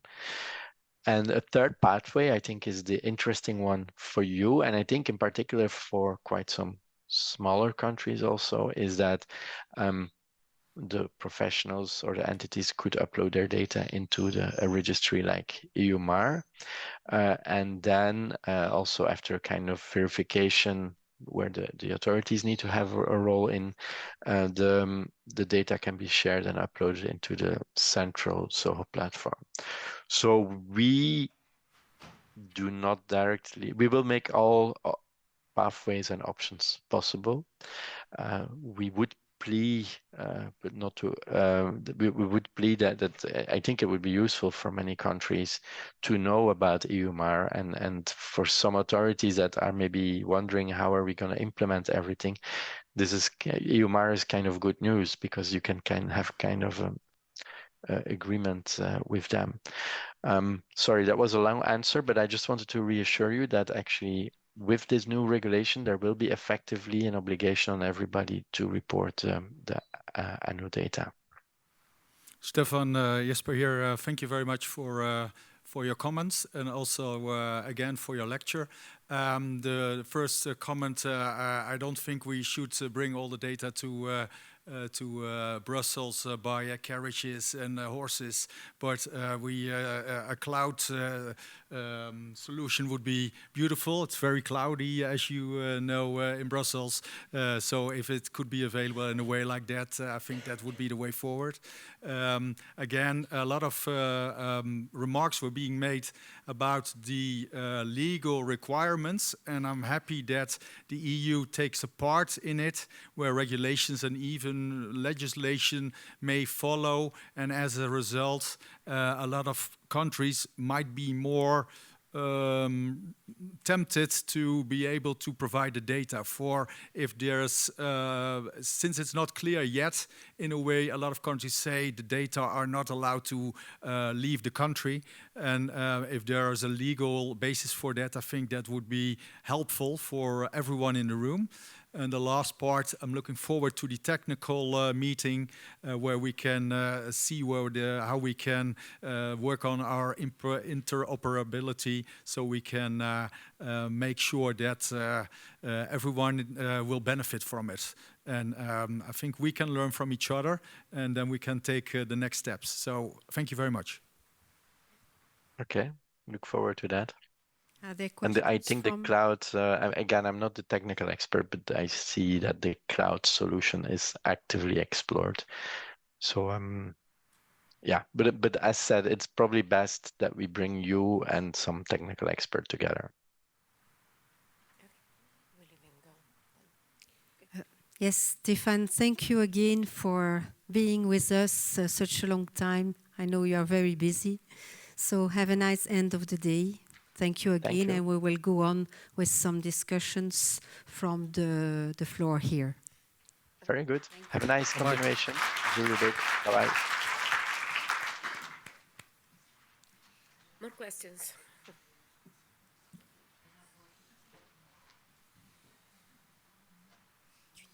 Thank you. It's for Christian. Christian, you have explained very well all the process of validation of the platform, but what about the patients that are transferred to other clinics? What will be the process of validation for that kind of? Of course, that will be part of the if a patient decides to leave the clinic with or without her oocytes or embryos to another, then this transfer, which perhaps we should label differently, to another institution, will then be entered into the system. And if then the patient communicates to the other center that it has been somewhere in previously, then a new IRCC code will be updated, and we will be able to check that in the EuMAR system during the pilot phase, whether this is being registered properly. That will be part of it as well. But it's limited to only 6 months. Perfect. Thank you. Okay. If I get right, there is a new directive coming, new European directive coming that will say that will be mandatory to collect which kind of data?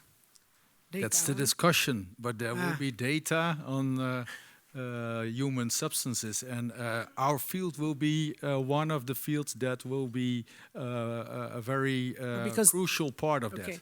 Because until I don't know what is requested, I was wondering which is our interest, EuMAR interest in sending data to SOHO platform. In the end, it will be mandatory to send data to SOHO, and you can discuss our about it, data on treatments. I doubt on that. I don't think data on MAR treatments is always related. It will be aggregated data, so it will be an EIM-wise fashion, but you don't think so. This is in the regulation, in the text of the regulation. It is, well, it's under discussion. It's in the trilogue discussion now, but I mean, it is in the text. The proposal from the Commission is that. And Carlos is fully aware. Carlos. Okay. Well, I hope so.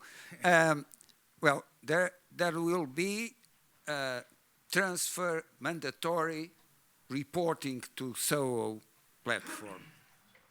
As Stefan put it, it's aggregate data and can be directly from each establishment, from national competent authorities, or to value even more our project through EuMAR.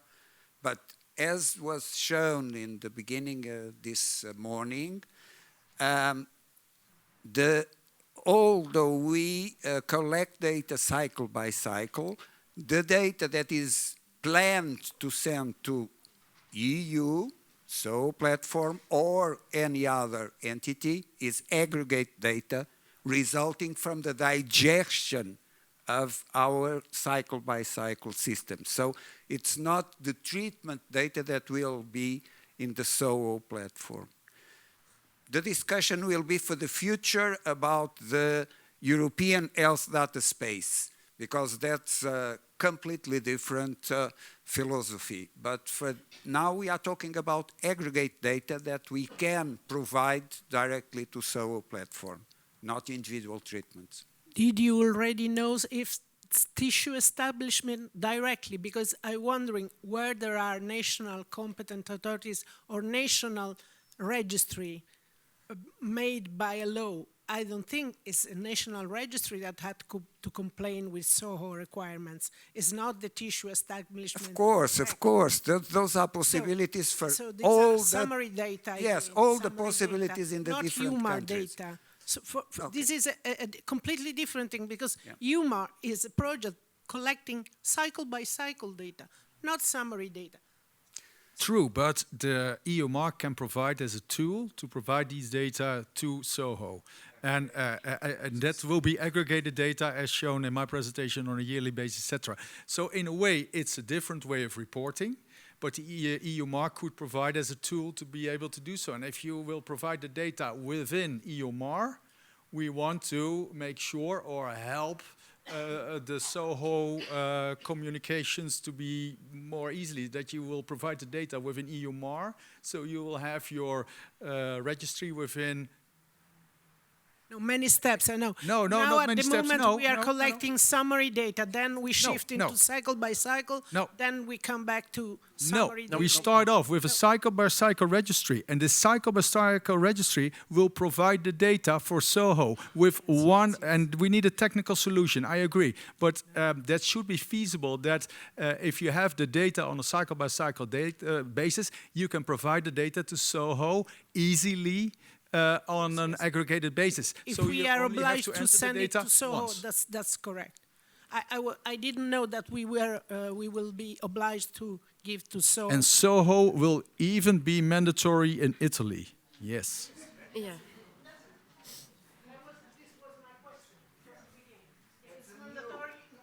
It's a new one and it applies to everyone. And in a way, it can help our project for whether you like it or not, it's mandatory. It's European law. We talked about incentive to give in data into EuMAR. One incentive is the benchmark that we will provide to all the participating institutions. The other incentive is that we take away work by analyzing the data in an aggregated basis from the high quality cycle-to-cycle data, because aggregated data may be poor and good quality. We will certainly be able to provide good quality cycle-by-cycle data, distilling from that aggregated data that we submit to SOHO, which certainly is not going to be an easy task to do. So this is certainly an incentive for the national competent authorities, but also for the institutions. I'm selling this. Very good. Some promotion. Yes, why not? Edgar, over there. For a few seconds, I thought I shouldn't say anything, but I still believe that we need to help our community. It doesn't matter that the law comes in, we need to ask for support. And it's the only way that our community will work with us. In an era of apathy, where people just do not want to do any more additional work, I predict it'll be very difficult to collect this data unless we reach out to our constituency. We need to ask every clinician, every unit, every embryologist, as was said, how can we help you provide this data? What do you need? And I think a questionnaire that goes to all the tissue establishments to say, you know, a well-thought questionnaire that invites them, alerts them, and says, we are looking for a solution to make you feel good with data being provided, which it will be law and obligatory, but also collected by us as opposed to being collected by the politicians. So I suggest that maybe we need to be seen as an organization that we reach to our constituency and we help them provide this data. So that's why I suggested we ask for money from the EU to pay the embryologist or whoever it is. Thank you. I agree, but in the end, if we in every country, I don't know how it is in Ireland. I know how many clinics provide data, but I don't know how it works with the money. If we talk about doing additional work within our field, which is related to registries, a lot of countries don't provide money to the professionals within the field, and I hope, but I don't foresee it will happen, that the EU will fully reimburse all the people that have to provide the data. We could try.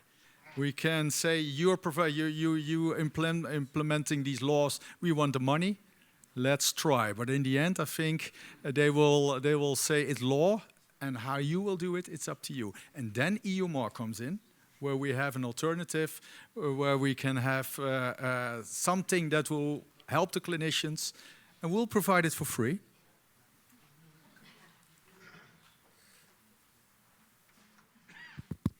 Maybe I may just add to the comments of Edgar. It's, I think what has all been presented today is definitely up to the level of very high quality. I think it will be something outstanding. In a similar way as the EU directive for the tissue establishments was put in place 2004, and then it became law in the countries.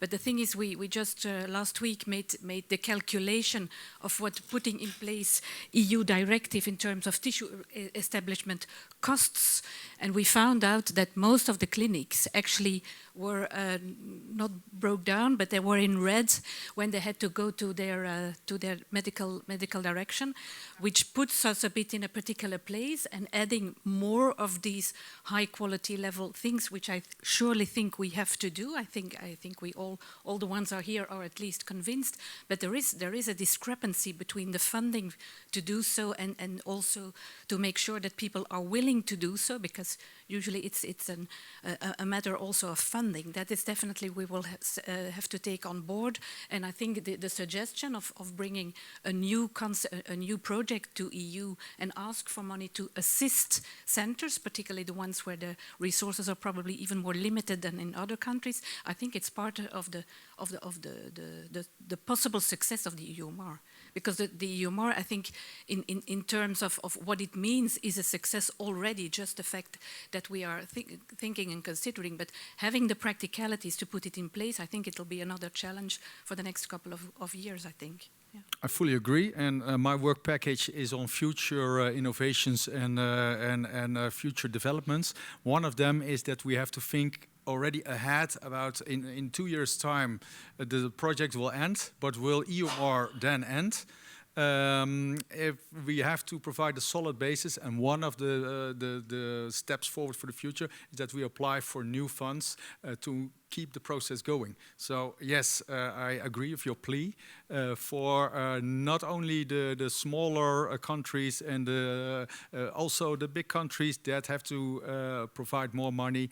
They need to be helped there. So yes, additional funding would be very helpful, and we have taken the first step. So it's in their interest to keep the train going. I have the question to the audience in completion to what Jesper has said. For each patient that we are treating, for each cycle, how much euro would it cost to enter the data into the EuMAR system? 5 euro, 10 euro, 15, 100?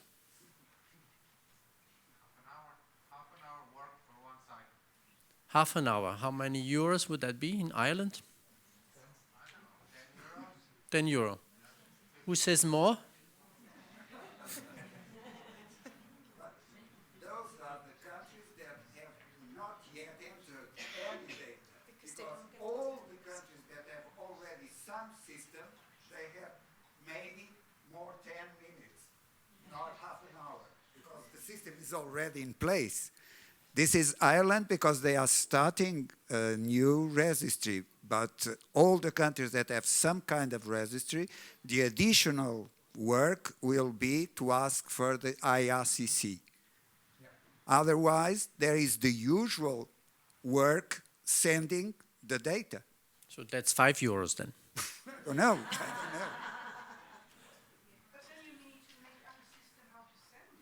But we're talking about the treatment. But I mean, because we are now sending data to our national online, but that's a huge setup. It took us 10 years to set up this system to send the data.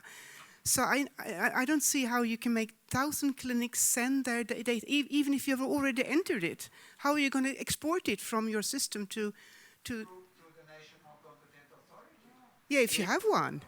So, I mean, I think it could take an hour. No, 64 variables. I think it would take an hour to enter those. Sorry. As usual, we are seeing the world from our own reality. Yeah, no, as in Portugal, the centers send simply by. Yes, so do we. But I'm trying to see it from the other end. Yes, so and then the national competent authority with an API. It's exporting automatically. If the systems are different, of course, the costs and the burden will be different. Yeah, that's what I'm trying to say. For many countries, I think it will be a huge burden. I don't think half an hour is enough if you don't have a system set up already. I think it will be much more. Okay. Yeah, we are talking about treatment that costs 5,000 euro per treatment, and we're talking about 15 euro or 100 euro or 5 euros, depending on how the data are being. But there's so many things you are implementing all the time that cost extra and extra and extra and extra. So it's just, I'm just trying to see the reality. I'm not being negative, I hope, but I'm just trying to see it in a pragmatic and realistic way, I think. No, but in any case, AI, a robot, maybe. In any case, there will be some additional data to provide via the SO regulation. So it's the right time to try to make it as an entity and reduce the burden that would be applicable if there was no SO regulation. If I take the example of my country, France, each center is obliged, with the duty, to send individual data to the agency, to the competence authority every year, and there is some money given to the centers, but it's a duty of the centers to send data every year, and very complete data, a lot of data, including a stimulation regimen and so on, to the competent authority.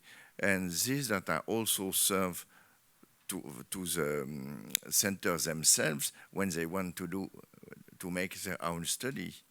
So it's a win-win. It's a kind of win-win possibility.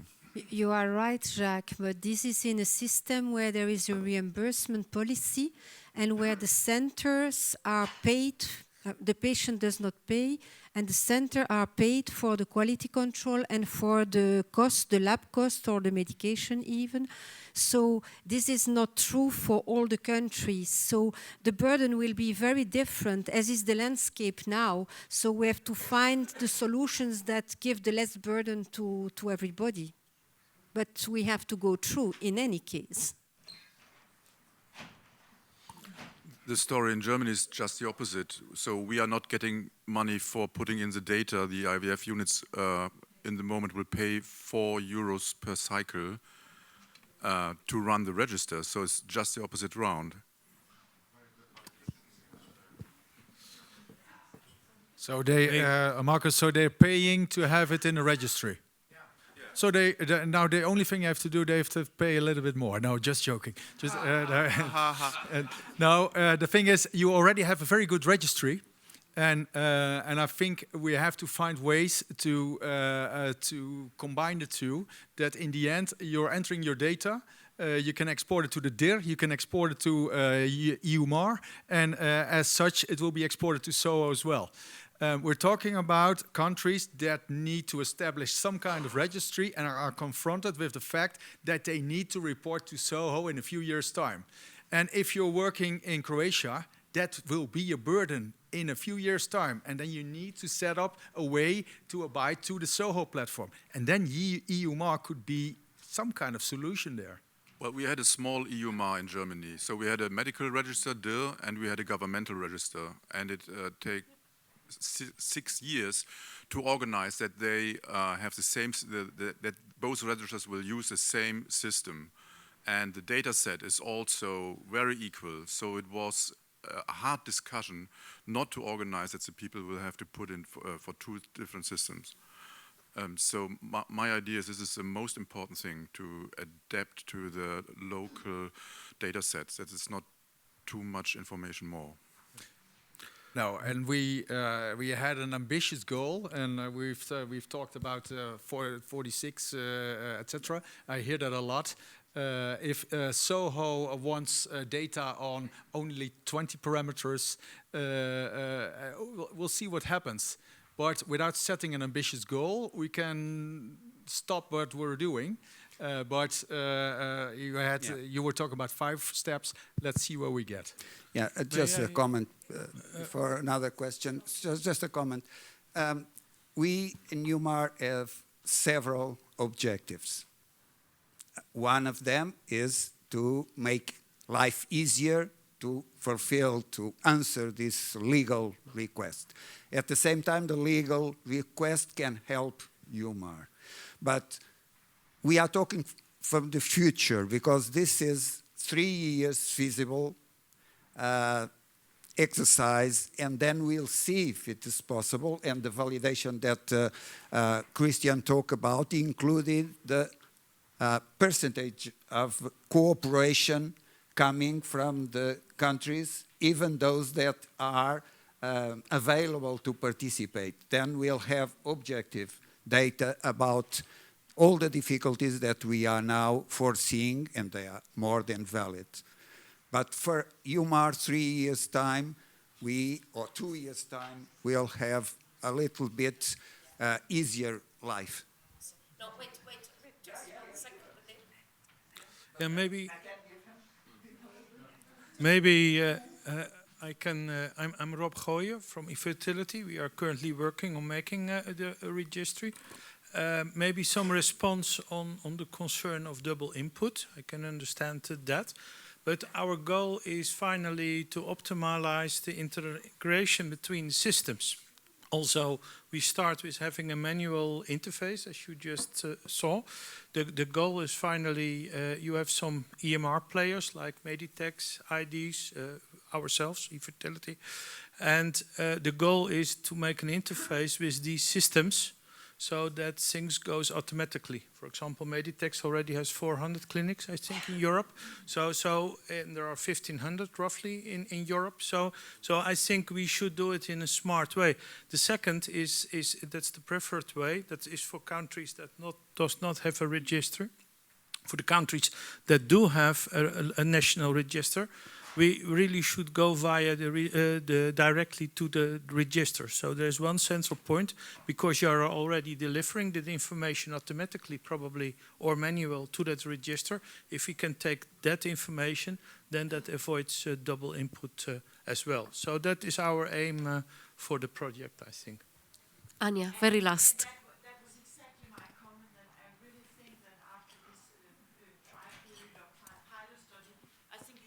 Approach the national IVF registers in those countries who have them to set up a system where data can be transferred directly.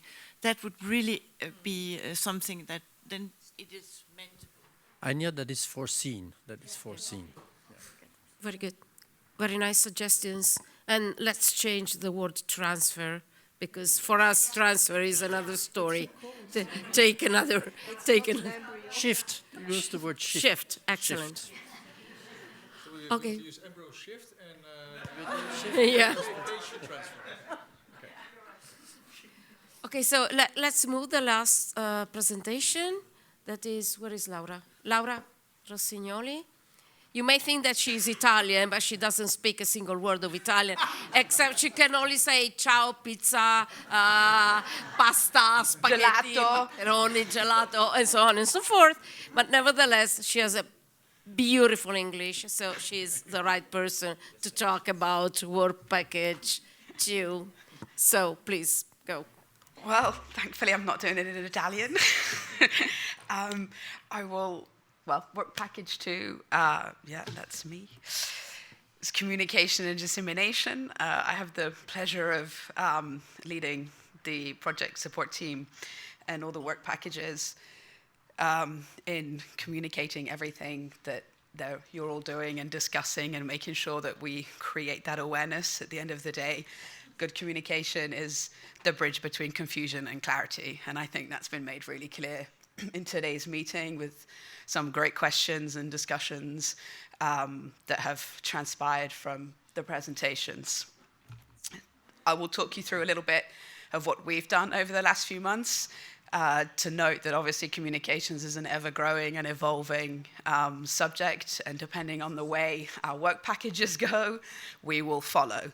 But one of the first things we did was identified our target audience. This is very important because your message, or rather how you convey your message, can differ to ensure that you reach your audience and make sure that they understand and follow what you're saying. I myself, for example, not being a scientist at all, sometimes get rather lost in a lot of the words that are used. So I try to bring in the, shall I say, the general public side of things to balance things out. So once we had done this, we moved on to a few key deliverables that we had to initiate, and that was the brand identity. A couple of buzzwords there, but we started with the logo. Thought this was very important to show the connection between the grant that we had won, but also ESHRE and the fact that it's ours and we're kind of running the project. So that was the first thing we did. As you can see, we combined the very famous European flag and stars and integrated it into the ESHRE logo, which I think really works together. The next thing we did was try to establish a base, a place, somewhere to go where we can house all the information that is being generated, whether it's resources for work package members to use or anyone that wants to learn about the project or get updates. So came the website. There was a lot of discussion behind whether we do a completely separate website or an internal website, and ultimately with it being an ESHRE project, we decided to integrate it within the ESHRE website, and so became the EuMAR project, starting obviously with its own section in the website. We also developed, because we kind of had to, but a good dissemination log. This allows us to keep an overview of everywhere that the project is shared, whether it be in a meeting, an external event, an internal event, social media, mailings, basically anywhere that the project is talked about. We try to log so that we have a nice overview of who we're reaching, when we're reaching them, and what we're reaching them with. We then moved on to another couple of deliverables, which was our leaflet. Some of you will have seen a few outside here. This was kind of the first tangible thing we have, and it was kind of to use as a source of initiating the awareness of the project and that ESHRE had it and what it meant and what its goals were. We hope that this will be a series of maybe 2 or 3 leaflets as the project develops, but they were the sort of cornerstone of our comms handouts. We then had a kickoff meeting that took place in March at the central office, the ESHRE central office, with some key stakeholders, and that was kind of, I think, the moment the project team all sat there and said, this is it. We are on our way. So then a few other resources that we've continued to build over time was a newsletter. So the aim is to send, hopefully, a newsletter every sort of 6 months, giving the updates of what have happened and also what's to come. So those that are interested, stay informed. Of course, as the project develops and as information develops, we can share in these means. We also had a paper that was published in HR Open. It was a roadmap. That was another part of sort of the kickoff journey of the project. During the annual meeting, we did a roll-up banner, and several of the project team basically roamed the annual meeting of 10,000 people, just sort of discussing the EuMAR project, answering any questions, and really starting to build and generate that awareness of what we were doing. At the end of the day, the buy-in is important, so that was, word and mouth was kind of the direction we were going. We also have a series of social media graphics. These are the kind of the little ones in the middle. This is, again, a sort of an identity element. As you can see, everything sort of flows fluidly to look together. So hopefully when somebody sees it or receives a notification about it, they'll instantly know it's the EuMAR project and dive in to read it straight away. So as it develops, as I get news from the project team and work packages that something needs to be shared, we'll decipher the channels and share. Then we also have a series of videos that will be launched shortly on the website that you'll see various key members of the team sort of answering various straightforward questions about the EuMAR project, its value, the reasons behind it, and what we hope to gain from it. That's kind of a roundup of where we're at right now. As I said, communications is forever evolving. Channels are always developing. I'm very much at the mercy of the work packages. So hopefully, as you guys continue to grow and decipher your activities, we'll be able to support you in sharing those and getting your messages across, and are always there to support and build those bridges. So if you're interested, be sure to follow us on social media. And that's kind of, thank you for your time.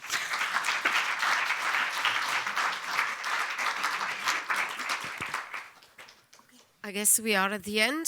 So now Carlos is going to make in the closing. Well, this is a very informal closing. I'm not a very formal guy in spite of my tie. It was a very positive day, a very fruitful day. Thank you very much to the very good ideas and criticisms and concerns that were raised.